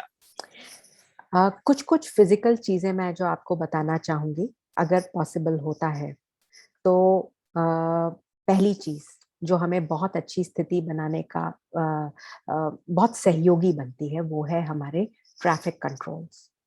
Traffic control is like a बीच बीच में छोटा छोटा इंजेक्शन का हो, या लोगों को शॉट्स पीने की आदत होती है ना, वो लोग ये शॉट लेते हैं हमारे लिए ट्रैफिक कंट्रोल। 1 सेकंड में बाबा के पास गए, एम्पावर किया और आ गए 1 सेकंड में। इस चीज का मैंने अभ्यास बनाया है, और आजकल मैं इस चीज को बहुत सुंदर रीति से बहुत प्रैक्टिस करती हूँ। दूसरी चीज, लोगों से डरिए नहीं, कटिए भी नहीं। In fact I enjoy walking and talking to youngsters, जरूर बात करती हूँ। एंड कहीं भी आप किसी को भी छेड़ो ना, तो कोई भी सुखी नहीं है। तो जब आपसे वो पायस वाइब्रेशंस वो मिलती हैं, तो वो लोग आपके सामने सारा दिल खोल देते हैं। तो इसलिए बड़े प्यार से लोगों से मिलो। एंड बाबा लिटरली जो कहते हैं ना, रहम दिल, लिटरली मर्सीफुल, रहम दिल, फादर के हम बच्चे, हम भी मास्टर रहम दिल, मास्टर मर्सीफुल। तो उनके ऊपर ना रहम खाओ कि ये बेचारे ऐसे कैसे बन गए हैं, क्योंकि ये भी 84 जन्म, या पता नहीं जितने भी 83 जन्म, या जितने भी जन्म वाली आत्माएं होंगी, बेचारी इनकी भी तो हालत खस्ता ही है ना। तो इनका सदगति कौन करेगा? हम ही तो हैं। तो एक तो ये चीज आपको उनसे नहीं लेना, आपको उनको देना है। अक्सर क्या होता है, हमको लगता है कि अरे ये आ गए, ये बड़ी गंदी वाइब्रेशंस लेकर के आएंगे। तो कुछ चीजें जो आजकल के माहौल में हमें जरूर करना चाहिए, वो मैं आपको एज प्रोफेशनल भी बताना चाहूंगी, और ये हम लॉजिकली अपनी लाइफ में भी यूज कर सकते हैं। आजकल डिजिटल का जमाना है, एंड इसलिए डिजिटल के जमाने में हम क्या करते हैं, हम अपना ध्यान रखना भूल जाते हैं, कहीं ना कहीं किसी ना किसी एडिक्शंस में फंस जाते हैं। व्हाट्सएप का एडिक्शन, जूम कॉल्स का एडिक्शन, ये भी एक बीमारी नई बढ़ती चली जा रही है। तो कभी भी किसी चीज में अगर हम समय लगाते हैं, तो सदैव अपने आप से पूछो इसका आउटकम क्या है, एजेंडा, उसके बाद आउटकम क्या होना चाहिए। मैं हमेशा अपने ऑर्गेनाइजेशन में किसी भी मीटिंग्स के लिए I don't promote too many meetings, and जब भी कोई मीटिंग शुरू होती है, उनसे शुरू होने से पहले सबको सर्कुलेट कराती हूँ कि एजेंडा बताओ। और उतने ही लोग उस मीटिंग में होने चाहिए जिनकी आवश्यकता है।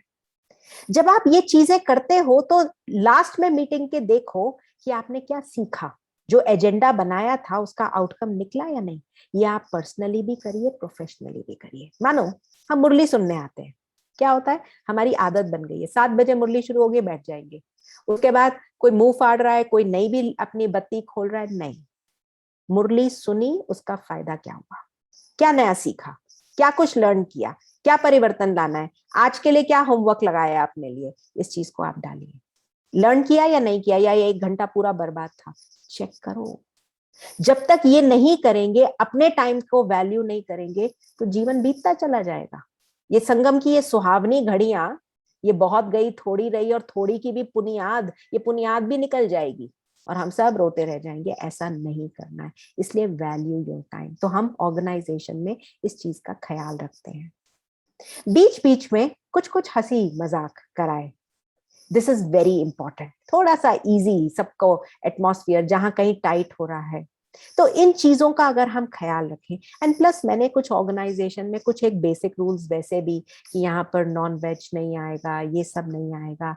आई ट्राई, आजकल तो बहुत सी बहनें डब्बा सिस्टम्स भी हो गए हैं, तो ये चीजें प्लस यूथ के साथ हम जितना इंटरेक्ट करते हैं तो वो पॉजिटिविटी हमारी तरफ से जाती है। एक और चीज जो मैंने आजकल नई शुरू करी है ऑर्गेनाइजेशन में, पहले जब भी मुझे सेशंस लेने होते थे तो मैं घर आके लेती थी, अब मैं अपने रूम से, तो अपने रूम से सेशंस लेने से जो मैंने देखा, मेरे रूम का जो वहां पर एटमॉस्फेयर है बहुत पावरफुल बन गया है। पहले मैं ज्यादा कॉन्शियस हो जाती थी कि भाई मुझे वाइट ड्रेस पहन के करना है, ये करना है, लेकिन मैं देखती हूँ जब लोग हमें कलर ड्रेस में बोलते हुए देखते हैं तो लोगों को बहुत इम्पैक्ट लगता है। अच्छा sister, so we can even do in office, हम ऑफिस में भी ये कर सकते हैं। हाँ, राजयोग का मतलब क्या है, चलते फिरते जब मर्जी करो। अभी घर में बैठ जाएंगे, आप घर में तो नहीं बैठ सकते, तो अच्छा आप चलते फिरते भी कर सकते हो। तो लोगों के ऊपर ना इस बात का बहुत इम्पैक्ट पड़ता है। तो अभी तो हम सभी को चलते फिरते बाबा का शोपीस बनना है। पॉसिबल है ना, सभी के लिए कर सकते हैं ना, सभी हाथ हिला करके तो बताएंगे सभी कर सकते हैं। तो बाबा हमको अब स्वरूप वो हमारा देखना चाहते हैं, और वो स्वरूप हम भी बाबा को कह दें कि ये बाबा हम तो आपको बना कर के ही दिखाएंगे। हाँ, बड़ों को कितना प्यार मिला, बड़ों का आशीर्वाद, अब हमें भी तो वो चीज के लायक बनना है।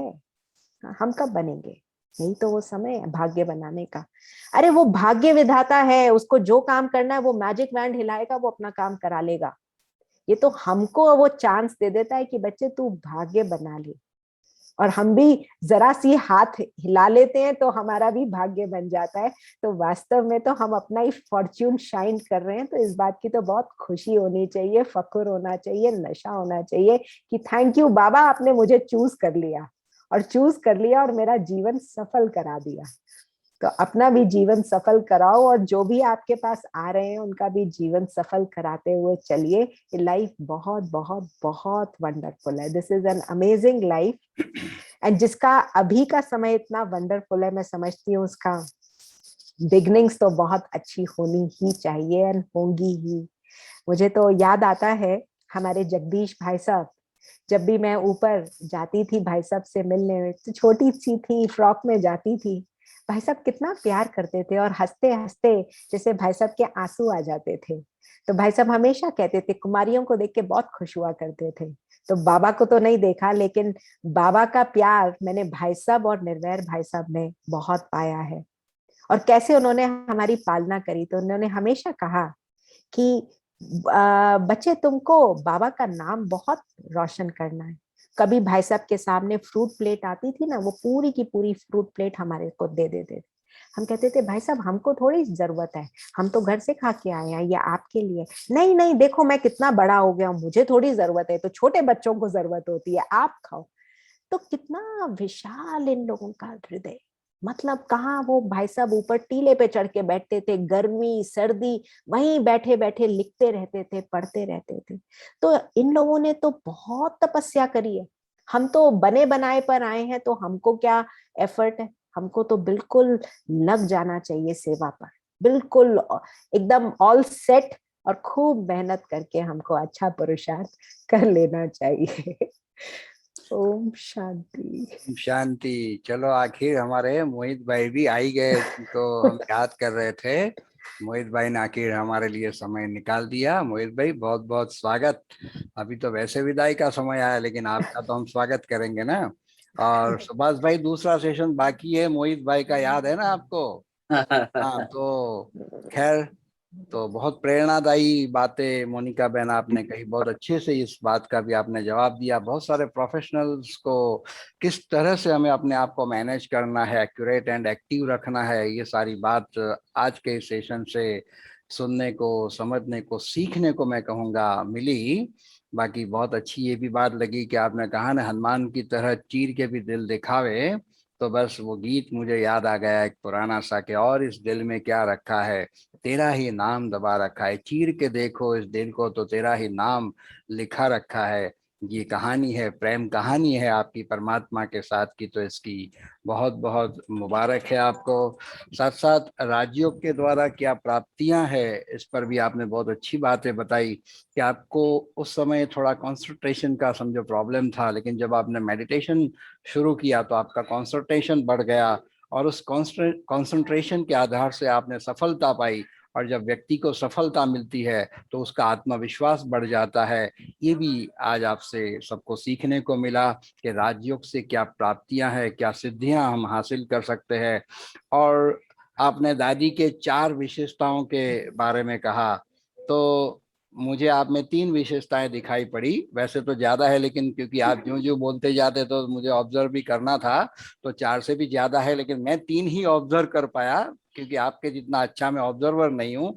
तो सबसे पहले तो आप एक बहुत अच्छे ऑब्जर्वर है, क्योंकि दादी की वो विशेषताएं आपने ऑब्जर्व कर ली, बहुत सारी और बातें भी सुनी, तो आप एक अच्छे ऑब्जर्वर भी है, एक अच्छे स्टूडेंट भी है। क्योंकि आपने कहा during that 36 year time span आपने कभी मुरली को मिस नहीं किया, तो ये अच्छे स्टूडेंट की निशानी है। अव्वल नंबर के इस रीति से आप स्टूडेंट भी है, तो आप एक ओबीडियंस स्टूडेंट भी है। ओबीडियंसी भी आपका एक बहुत बड़ा गुण है, कि जो बड़ों ने सिखाया, जैसे सिखाया हूबहू आपने उसका पालन किया। विश्ववर्धन दादा की बात बहुत सुंदर कही, कि जब दादा ने आपको सिखाया कि आंखें खोल के एकदम ऐसे बैठना है, और हमेशा आप इस तरह से अलर्ट एंड एक्टिव अमृत वेले में रहती है, कुछ भी काम करो तो बाबा को साथ में टेबल पे रखना है आपने, वो भी, तो आप ओबीडियंट भी इस रीति से है। और यज्ञ पालना की भी बहुत सारी बातें आपने कही, तो ये पालना दिलो दिमाग में रखना, ये उमंग उत्साह बहुत बढ़ाता है हम आत्माओं का। और ये भी पूछना था, ये जो स्क्रिप्ट की बात कही पहले शायद सुभाष भाई ने या पूनम बहन ने, तो क्या अभी भी वो आपके पास है? वो जो ड्रामा की बात कही आपके पास अभी भी है वो? है तो आप अच्छा, है तो आप मुझे वो जरूर भेज देना। और जरूर। लास्ट में ये अट्टल्लो जो बात, अट्टल्लो बट्टल्लो का एक ड्रामा बहुत अच्छा था, हाँ, अट्टल्लो वो बट्टल्लो मुझे आप दे देना सुभाष भाई, आपके पास है तो आप दे देना। और बहुत अच्छा एक वाक्य आपका लगा, कि धारणा ही हमारी शक्ति है। बहुत अच्छी बात है, धारणाओं के आधार से ही हम आगे बढ़ सकते हैं। तो साथ साथ सुभाष भाई, मुझे एक थोड़ा सवाल उठा, और ये सवाल तो मुझे वास्तव में डॉक्टर एमडी गुप्ता साहब को पूछना पड़ेगा, कि ये एम का मैनिया क्या है? आप एमडी गुप्ता, मंजू गुप्ता, मोहित गुप्ता, मोनिका गुप्ता, और मैं मीनाश कुमार, ये एम का क्या फंडा है भाई? हाँ, ये एम वंडरफुल है भाई, ठीक है, अ, ये भी ये आपने छोटा है। रिसर्च किया, आज हाँ, ताजी ताजी रिसर्च रिसर्च किया। तो नहीं किया, इसमें ध्यान में आया। एक्चुअली क्या था भाई साहब, मुझे पता है, वो पापा नहीं बता पाएंगे, मैं बता देती हूँ। एम से एक्चुअली हमें पहले से ही पता था, मेरा बाबा। तो हमने कहा सारे ही एम कर लेते हैं। मेरा बाबा सबसे बड़ा हो गया घर का, उसके बाद महेश, मंजू, मोहित और मोनिका। तो हमारे घर के बड़े तो बाबा ही हैं। और उसके बाद दादी गुलजार डेफिनेटली हैं। तो वो हमेशा से ही दादी मेंटोर रही हमारी। तो बहुत सुंदर पालना। और मुझे यहाँ पर एक और चीज भी बड़ी सुंदर याद आती है। दादी मनोहर इंदिरा, हम्म, उन्होंने भी हमको पर्सनल बहुत ट्रेनिंग दी। तो हम जब 6:30 बजते थे, तो नुमा शाम का योग अगर मधुबन में होते थे, तो दादी अपने कमरे में बुलाया करती थी। और बड़ी सुंदर बात कि कैसे मम्मा बाबा उस जमाने में जो 14 वर्ष की भट्टी हुई थी, उस भट्टी में ओम की जो ध्वनि लगती थी, तो दादी हमको अपने बिस्तर में यूं बड़े प्यार से बिठा करके और सिखाती थी कि बाबा मम्मा ओम की ध्वनि कैसे लगाते हैं। तो वो भी बड़े सुंदर दिन थे। अभी तो वो सब यादें हैं, और मैं समझती हूँ अब वो 5,000 वर्ष के बाद वो यादें हमको फिर से तरोताजा होंगी, भाग बहन, और दैट वाज बिल्कुल ब्यूटीफुल टाइम। बिल्कुल बिल्कुल। अभी एक छोटा सा थोड़ा हटके क्वेश्चन करता हूँ, क्या जी जी। बचपन में मोहित भाई के साथ थोड़ा डिशुम डिशुम होता था?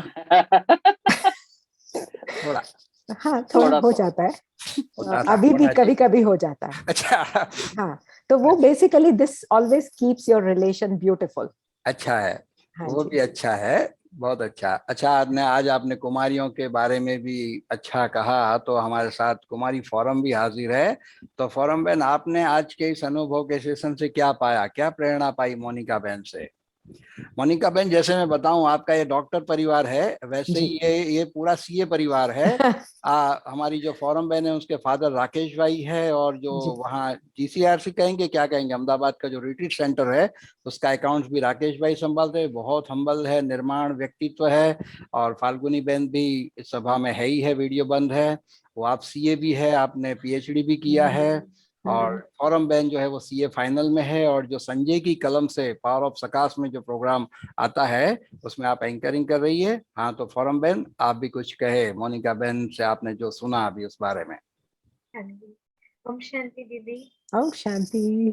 ओम शांति परम बहन।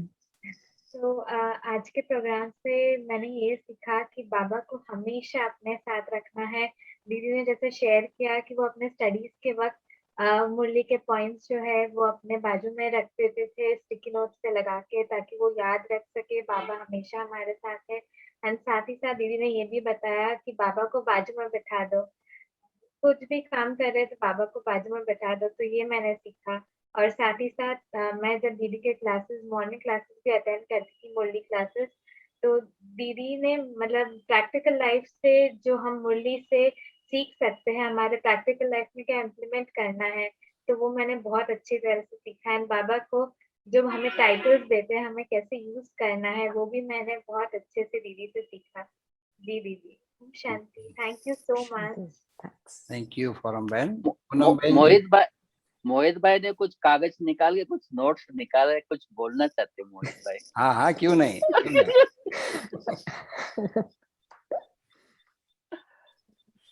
अच्छा, पूनम बहन जी। बहुत सुंदर, मोटिवेशनल, प्रेरणादायक जो इनका अनुभव, जो समय कहाँ निकल गया सुनते सुनते ये भी मालूम नहीं चला। शुरू का सिर्फ मेरा थोड़ा सा मिस हो गया था क्योंकि कुछ आवश्यक कार्य आ गया बीच में, लेकिन मैंने पूरा सुना है और मुझे बहुत ही अच्छा लगा। और मेरे को गर्व भी हो रहा था मोनिका पर, भाई बाबा के ऐसे ऐसे बच्चे भी इस समय हैं जो बाबा का नाम रोशन करने में कहीं पीछे नहीं है। हमारी दादियों ने, हमारे वरिष्ठ ने जो करके दिखाया, वो आज भी बाबा के ऐसे ऐसे बच्चे हैं जो गुप्त रीति से कर रहे हैं और धीरे धीरे प्रत्यक्ष भी हो रहे हैं। तो मोनिका अभी तक तो गुप्त ही चल रही थी, कर रही थी, लेकिन जो है लॉकडाउन ने इनको प्रत्यक्ष कर दिया, क्योंकि इन्होंने पुरुषार्थ किया, इसलिए बाबा ने इनको प्रत्यक्ष किया। तो मेरे को तो बार बार ऐसे लग रहा था जैसे कोई लगन में मगन मीराबाई का मैं अनुभव सुन रही हूँ, या कृष्ण की स्नेही प्यारी राधा का अनुभव सुन रही हूँ। वो झलक बार बार इनमें जो है दिखाई दे रही थी। और बड़ों के तो बिल्कुल ऐसा चित्र खींच दिया जैसे लगा कि दादियां हमारे सामने ही है। जगदीश भाई भी सामने है तो निर्वैर भाई भी सामने है। तो बहुत सुंदर, बिल्कुल डूबा हुआ इनका अनुभव, जो सबको डुबोने वाला, नशे वाला जो इन्होंने कहा, वो दिखाई दिया, सुनाई दिया। तो बहुत बहुत थैंक्स मोनिका बहन। आज अगर ना सुन रहे होते तो आपके इससे वंचित रह जाते, तो इसलिए आपका रखवाया ताकि सुनने को हमें भी कुछ सबको सीखने को मिले। तो बहुत अच्छा, बाबा तो कहता ही है बड़े तो बड़े, छोटे भी समान अल्लाह। तो वही झलक फलक इनकी देखी। Thank you. ओम। जी, थैंक यू। और सुभाष भाई। मैं ये कहना चाहता हूँ सभी को कि 15 तारीख को एक एक करीब करीब मास से एक प्रोग्राम चलेगा, सिंधी जो स्पीकर है भाई बहन है जो, तो विशेष हमारी जयंती बहन 15 तारीख को भी, 16 तारीख को शीलू बहन है। तो इस प्रकार से आप लोगों के पास भी कोई सिंधी स्पीकर है तो वो मिनेश भाई हमें बता दे, तो हम ये एक सीरीज चलानी चाहते हैं करीब करीब 1 मास। जी, ये बहुत तो अच्छा विचार है। बाकी बेशक। तो बहुत ही अच्छा सभी। मैं पहली बार पूरा सेशन अटेंड किया हूँ क्योंकि कुछ ना कुछ सेवा होती है, लेकिन आज तो मुझे बैठना ही था। तो मैं मोहित भाई को भी कुछ सुनाने के लिए कहूंगा, कुछ तो सुनाइए मोहित भाई। ओम शांति मनीष भाई, सुभाष भाई और पूनम दीदी जी और सभी ब्राह्मण कुलभूषणों को। तो मुझे भी बहुत अच्छा लगा। देखिए, जब बाबा की जो देवियां हैं जिनके सर पर बाबा ने कलश दिया है, जब उनके मुखारविंद से बाबा का ही दिया हुआ ज्ञान अमृत सब जगह प्रस्फुटित होता है, तो उसमें स्नान सब लोग करते हैं और हम भी उसमें बड़े शांति से आनंद ले रहे थे स्नान करके। और हमारा ये मानना है कि बाबा ने कहा है कि जीवन में सबसे बड़ी शक्ति वो अनुभवों की शक्ति है। तो ये जो प्रोग्राम है ये कोई ज्ञान का नहीं है, ये अनुभवों की शक्तियों को बढ़ाने का प्रोग्राम है। और हर आत्मा का, हर बाबा के रत्न के अपने अपने अनुभव हैं, और उन अनुभवों को जब हम किसी के सामने वर्णित करते हैं तो उन अनुभवों को हम दोबारा जीते हैं। और उन अनुभवों को जब हम फील करते हैं तो कहीं ना कहीं हमारे चित्त, हमारे संकल्पों को, हमारी प्रतिज्ञाओं को, हमारी धारणाओं को, हमारे बाबा के प्रति प्यार को, हमारे समर्पणता को, हमारे बाबा के प्रति विश्वास को, उसको और दृढ़ करते हैं, उसको और एक गहरे रूप से बांध देते हैं। तो हर बाबा के रत्नों का ये जो आप अनुभवों की जो खान है, इसको पूरे विश्व के कोने कोने में आप पहुंचा रहे हैं, तो मैं समझता हूँ कि ये तो बहुत बाबा की ही ब्लेसिंग है, बाबा का ही कार्य है। और हम तो केवल बाबा के निमित्त मात्र रत्न हैं। क्या कहते हैं, बाबा की कठपुतलियां हैं। जैसे बाबा नचा रहा है, जैसे बाबा दौड़ा रहा है, वो कार्य करते हैं और फिर प्यार से बाबा की गोदी में चले जाते हैं। बहुत अच्छा लगा, मुझे भी बहुत आनंद आया। और मोना बहन के साथ बातें तो होती हैं, पूरे दिन साथ में रहते हैं, कभी कभी नोक झोंक भी होती है, कभी कभी अच्छी वो भी होती है। और मोना बहन को हमेशा मैंने शक्ति के रूप में देखा है। बड़े हम जरूर होंगे लेकिन कुछ एक बात ऐसी वो हमेशा सुनाओ जो आप कभी यादगार होती है, एक ऐसी बात सुनाओ मोनिका बहन के साथ की जो हाँ जी। सबको अच्छा लगे।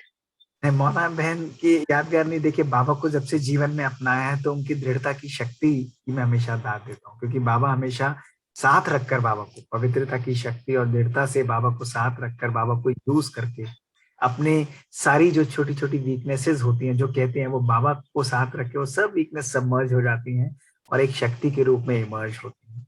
तो कभी भी निमित्त बनकर जो उन्होंने कार्य किया और उनके निमित्त भाव से ही बाबा ने हमेशा उन्हें आगे रखा। तो प्रॉब्लम्स आई, चैलेंजेस आई, लेकिन जैसे उन्होंने कहा, बाबा उन्हें बहुत प्यार से उठाकर आगे लेकर गया। तो ये मोना की ही नहीं, मैं समझता हूँ कि सभी हमारी जो कुमारियां हैं, हमारे भाई हैं, हमारे रत्न हैं, सभी बाबा को सदा अपने साथ कंबाइंड रखें। मेरा तो केवल एक प्रिंसिपल है कि बाबा को कंबाइंड रखें, उसको दिल से जोड़ लीजिए। कहते हैं ना, फेविकोल ऐसा जोड़ लगाए कोई तोड़ ना पाए, है तो ऐसा है कि बाबा के साथ भी ये जोड़ लगा लीजिए, ऐसा जोड़ लगाइए कि ये तोड़ ना पाए कोई जोड़, तो ये जुड़ा रहेगा। तो बाबा साथ में है। और अगर ठाकुर को मना लिया है, ठाकुरों के ठाकुर को, भगवानों के भगवान को मना लिया और सर्वशक्तिवान को मना लिया, तो क्या दुनिया करेगी? फिर तो सब कुछ बल्ले ही बल्ले हैं। बाबा जैसा चाहेगा वैसे होगा, जैसा हम चाहेंगे वैसा। कहते हैं ना भाई, मेरे साथ सबसे बड़ी पावर है, तो बाबा सब बढ़िया कर। तो एंजॉय करिए हर पल को, हर संगम युग के एक एक क्षण को खूब जी भर के जिए, खुशी से जिए, एंजॉय करें, लेकिन बाबा के साथ रखते हुए। यही एक छोटी सी भावनाएं हैं जो मैं आपके सामने। Thanks. Om Shanti ji, thank you Mohit भाई। डॉक्टर साहब, आप तो कुछ कहिए, आपने तो 2 शब्द भी नहीं बोले, फिर पूरा करेंगे, आपके बिना कैसे काम चलेगा। हाँ जी, हो गया अनमोल। देखो, हम संगम युग पे अपने आप को बहुत ही पद्मा पदम भाग्यशाली समझते हैं कि बाबा मिला और बाबा का बहुत सुंदर परिवार मिला, और इतना सुंदर परिवार में जो लौकिकता वाली बात थी वो भी अलौकिक बन गई। और ऐसी अलौकिक परिवार मिला जो बाबा का नाम बाला करने में सब लगे हुए हैं, एक दूसरे से आगे हैं सबके सब। हर एक का यही पुरुषार्थ रहता है कि हम जो घर के अंदर एक दूसरे को चेकिंग करने में लगे रहते हैं। ये एक नोट करने की बात है कि कोई व्यर्थ की बात, बस वही फुल स्टॉप। तो फुल स्टॉप लगा देना, उससे आगे बढ़ना नहीं। तो ये एक हमारे पुरुषार्थ के अंदर बहुत तीव्रता लेकर के आता है। और कोई भी किसी की बात को हमें डिस्कस नहीं करना है, कुछ नहीं करना है, और बल्कि जो मोनिका ने बताया कि रहम दिल भाव से हर एक को रहम की दृष्टि दे करके उसको परिवर्तन करके चले जाओ। तो ये एक हमारा लक्ष्य परिवार में। और इसके साथ जो हमारा डिसिप्लिन है, वो डिसिप्लिन भी ये है कि जैसे अमृत वेला करना, मैंने उस लास्ट टाइम भी आपको बताया था कि कैसे हमारा ये दिनचर्या इस कोरोना काल के अंदर चल रही है कि 3:30 बजे अमृत वेला उठ करके और 4:45 बजे तक अमृत वेला चलता है। उसके बाद में 4:45 बजे बाबा की एक अव्यक्त वाणी विदाउट फेल अव्यक्त वाणी चलती है, वो 5:30 बजे तक। उसका बाद में फिर अपना जो थोड़ा दिनचर्या जैसे होती है वो करके और मॉर्निंग वॉक थोड़ा कराते हैं, और फिर 7:30 बजे से और 8:30 तक साकार मुरली चलती है। और सतगुरुवार के दिन भोग लगता है। वो भोग भी जो है, जो भी हमारे पुराने अपने घर में आने वाले थे, क्लास के अंदर आने वाले थे, उनके यहाँ पहुंचता है। और इसके अलावा जो भी हमारे संपर्क संबंध में जो इस कोरोना काल में ऑनलाइन जुड़े हैं, उनके यहाँ भी पहुंचता है वो। तो इस प्रकार से ये भोग की सेवा सतगुरुवार के दिन हो जाती है। और फिर इवनिंग के अंदर मुरली चलती है। इवनिंग में पहले तो 4 से 5 चलती थी, लेकिन हमने वो 2-3 ग्रुप चल रहे थे ऑनलाइन, तो उसको जोड़ करके अभी हमने 5:30 से 7:30 का कर दिया। उसमें आधा 6:30 से 7:30 योग भी चलता है। तो 5:30 से 6:30 साकार मुरली और 6:30 से 7:30 योग। तो इस प्रकार। और फिर ये बेसिकली अच्छा है, मतलब मेरे को ये लगता है कि जितना इस जीवन को हम सेवाओं में यूज कर सकते हैं करना चाहिए, एंड सभी लोग कर रहे हैं। ऐसा नहीं है कि हम कुछ स्पेशल कर रहे हैं, सभी लोग कर रहे हैं। मधुबन में भी कॉन्स्टेंटली भट्टियां चल रही हैं, और अब तो ये समय भी है सबको अपने जीवन को सफल बनाने का। बहुत अच्छा है। आई जो थिंक भी समय की सीमाएं भी बढ़ती चली जा रही हैं, 10:30 बज चुके हैं। तो अगर आप सभी कहें तो 1 मिनट के लिए थोड़ा बाबा की याद में बैठे। जरूर जरूर। हाँ, लेकिन तो लेट मी प्ले। लेकिन उससे पहले जरा साक्षी बहन को 2 शब्द आपके लिए थैंक्स के कहने हैं, तो उनकी दिल भी रख लेते हैं। साक्षी बहन, भले 1 मिनट आप ले लीजिए। ओम शांति सभी को। मैं बैंगलोर से जुड़ी हुई हूँ, और मैं ये प्रोग्राम दीदी को कब जाना, हील द वर्ल्ड के प्रोग्राम के थ्रू मैंने दीदी को जाना। 2 डिस्टेंस है, हम लोग बहुत दूर हैं, कभी एक दूसरे से आमने सामने नहीं मिले, लेकिन दीदी इतनी पर्सनली मेरा ख्याल रखती है। मैं जो भी प्रॉब्लम बोलती हूँ, जैसे मोबाइल से लेके मेरे को बहुत ज्यादा प्रॉब्लम हो रही थी, बच्चे बहुत लेते हैं मोबाइल, तो उन्होंने दीदी ने वो भी प्रोग्राम कर दिया। और पर्सनली मेरे बेटे के साथ उन्होंने बात की, जो मुझे बहुत काइंड जेस्चर उनका लगा। और मुझे लगता है दीदी, you should get into motivating youth. I mean basically the teens, you fit there very well, you really fit there very well. और मैंने अपने सर्कल में डाला है कि है ना, जो टीन्स बच्चे जैसे मोहक के फ्रेंड्स हैं, एम फॉर मेरा Baba, M for Monika, M for Mohit, M for Mohak भी। तो I see him like this. Now let's see how it's going to work. कि टीन्स के लिए जो प्रोग्राम बनाओ, I'm trying hard to get more teen children so that we can have a program for them, especially the Raj Yoga, and you will be spearheading that program. Thank you so much. और सिंधी का जो programme बोल रहे हो, मेरे को link जरूर भेजना, क्योंकि मैं सिंधी हूँ। 2 वर्ड मंजू भी बोलेंगी। हाँ, मैं अभी बोलने ही वाला था। जी बिल्कुल। मेरे पास तो सिर्फ यही 2 शब्द है कि धन्यवाद है उस भगवान का, प्यारे बाबा का, जिसने इतनी बड़ी दुनिया में हमें चुना और अपनी प्यारी सी गोद दी और इतना सुंदर परिवार दिया। और मैं समझती हूँ सारी जितनी भी हेडेक होती, शायद बच्चों को पालना कोई आज के जमाने में बहुत आसान काम नहीं है। And this was a really Herculean task, जो कई बार मैं भगवान से, क्योंकि भक्ति बहुत करती थी, और शिव भोला भंडारी को मनाती थी सतगुरुवार का व्रत और सोमवार का व्रत मेरा चलता ही था। और यही मैं देखती थी कि इनका ब्राइट फ्यूचर हो, कैसे होगा, बड़ा मुश्किल काम है। और भगवान को यही कहती थी कि अब कब मिलोगे, कब तक, मैं तो थक गई हूँ, अब मैं भूखी भी नहीं मर सकती हूँ। और कोई ब्रह्मा कुमारी बनने का ऐसा लक्ष्य भी नहीं था, लेकिन उसने कैसे चुपके से हाथ थाम लिया और इन बच्चों को पाल पोस करके बड़ा कर दिया, तो ये यात्रा इतनी सुखद हो गई। और इस दौरान में बड़े लोगों के वो देखे, लेकिन हम लोग हिले नहीं मार्ग से, किसको पाया है ये हम जानते थे। और इसमें बच्चों का बड़ा सहयोग था। कोई रात को देर हो, खाने के लिए देर हो, मम्मा कोई बात नहीं ना, सुन रहे हैं, हम ब्रेड भी खा लेंगे, आप सेवा करो आराम से, लोग सुन रहे हैं ना, अच्छा लग रहा है ना। They were very supportive, very nice kids. और इशारे से बात को समझा, मार्ग पर बड़े आराम से चले। हर साल मधुबन जाना, यूथ की भट्टियों में जाना, इन लोगों ने हर यज्ञ की चीज, और ना जाने इनके संस्कार जैसे पूर्व जन्म से जो यज्ञ का भोजन, खान पान, वो सब चीजें शायद घर में नहीं वो होता था, वो सब इनको अच्छा लगता था। तो घर का माहौल ही जैसे चेंज हो गया। और आज भी हम लोगों का ये है कि किसी की कोई कमी हो, बचपन से ही इन लोगों को खुली छुट्टी थी, बेटा कोई बात अगर अच्छी ना लगे तो टोक देना वहां पर। So there is no generation gap, we talk heartfully to each other. और किसी की कमी कमजोरी है तो वहीं चुपके से हम लोग उसको हटाने की कोशिश करते हैं, ध्यान खिंचवाते हैं, ताकि जैसे बाबा कहते हैं charity begins at home. Brahma Baba से बड़ा कौन एग्जाम्पल हो सकता है। खुद हुए समर्पित, परिवार हुआ, तन मन धन जन हर प्रकार से समर्पित हुए, और क्या चाहिए। पालना के लिए इतनी रॉयल हमारी दादियां थी, माँ की तरह, जिन्होंने पाला। जरा सी तकलीफ होती थी, उन्हें पता चल जाए तो मधुबन से फोन आता था। मैं कहती थी दादी बताना नहीं होता है ना, इसलिए। तो गोपाल भाई भी कहते थे क्यों नहीं, दादियों को बताने से अच्छा होता है, योग बल मिलता है। मंजू बहन तो बहुत क्लोजली। और बड़ी दादी ने जब बीमार भी हुई तो अपने मधुबन बुला के रखा। मैं किस किस बात का वर्णन करूं, किस किस का।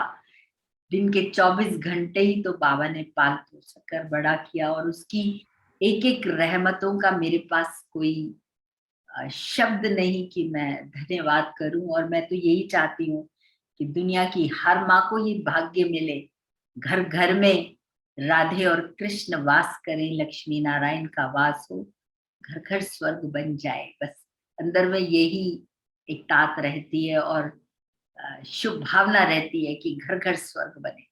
कोई भी अकेला भी आता है क्लास में तो हम लोग यही कहते हैं कि भाई लक्ष्मी आ रही है तो नारायण क्यों नहीं आ रहे, नारायण जी आ रहे हैं तो लक्ष्मी क्यों नहीं आ रही है। फिर बच्चों को भी एक्सपोजर, हमने कभी इनको अलग नहीं रखा, दिल से भावना होती थी। आज भी हम चारों इकट्ठे मूव करते हैं, यज्ञ के हर फंक्शन में, हर उसमें जहां तक होता था कोशिश रहती थी children should get full exposure, they should be exposed, they should know what is going. और ये हर फंक्शन में पार्टिसिपेट करते थे, हर उसमें। बहुत सारा ऐसे है, तो अभी तो समय भी बहुत हुआ है, अमृत वेला सबको उतना होगा।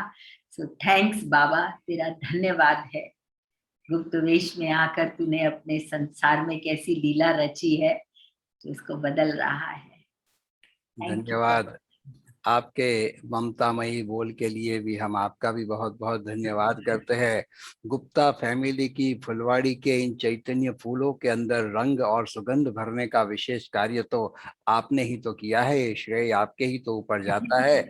इसकी आपको बहुत बहुत बहुत मुबारक है, मुबारक है, मुबारक है। और मोनिका बहन, कुछ काम बड़े मुश्किल होते हैं, आपने इशारा तो दिया, लेकिन सबका दिल भी रखना होता है। और हमारी मीठी मीठी अहमदाबाद से पधारी हुई सीए डॉक्टर फाल्गुनी बहन का दिल भी रखना पड़ेगा मुझे, तो उनको भी दो शब्द उमंग के कहने हैं आपके प्रति, तो थोड़ा 2-3 मिनट और सही।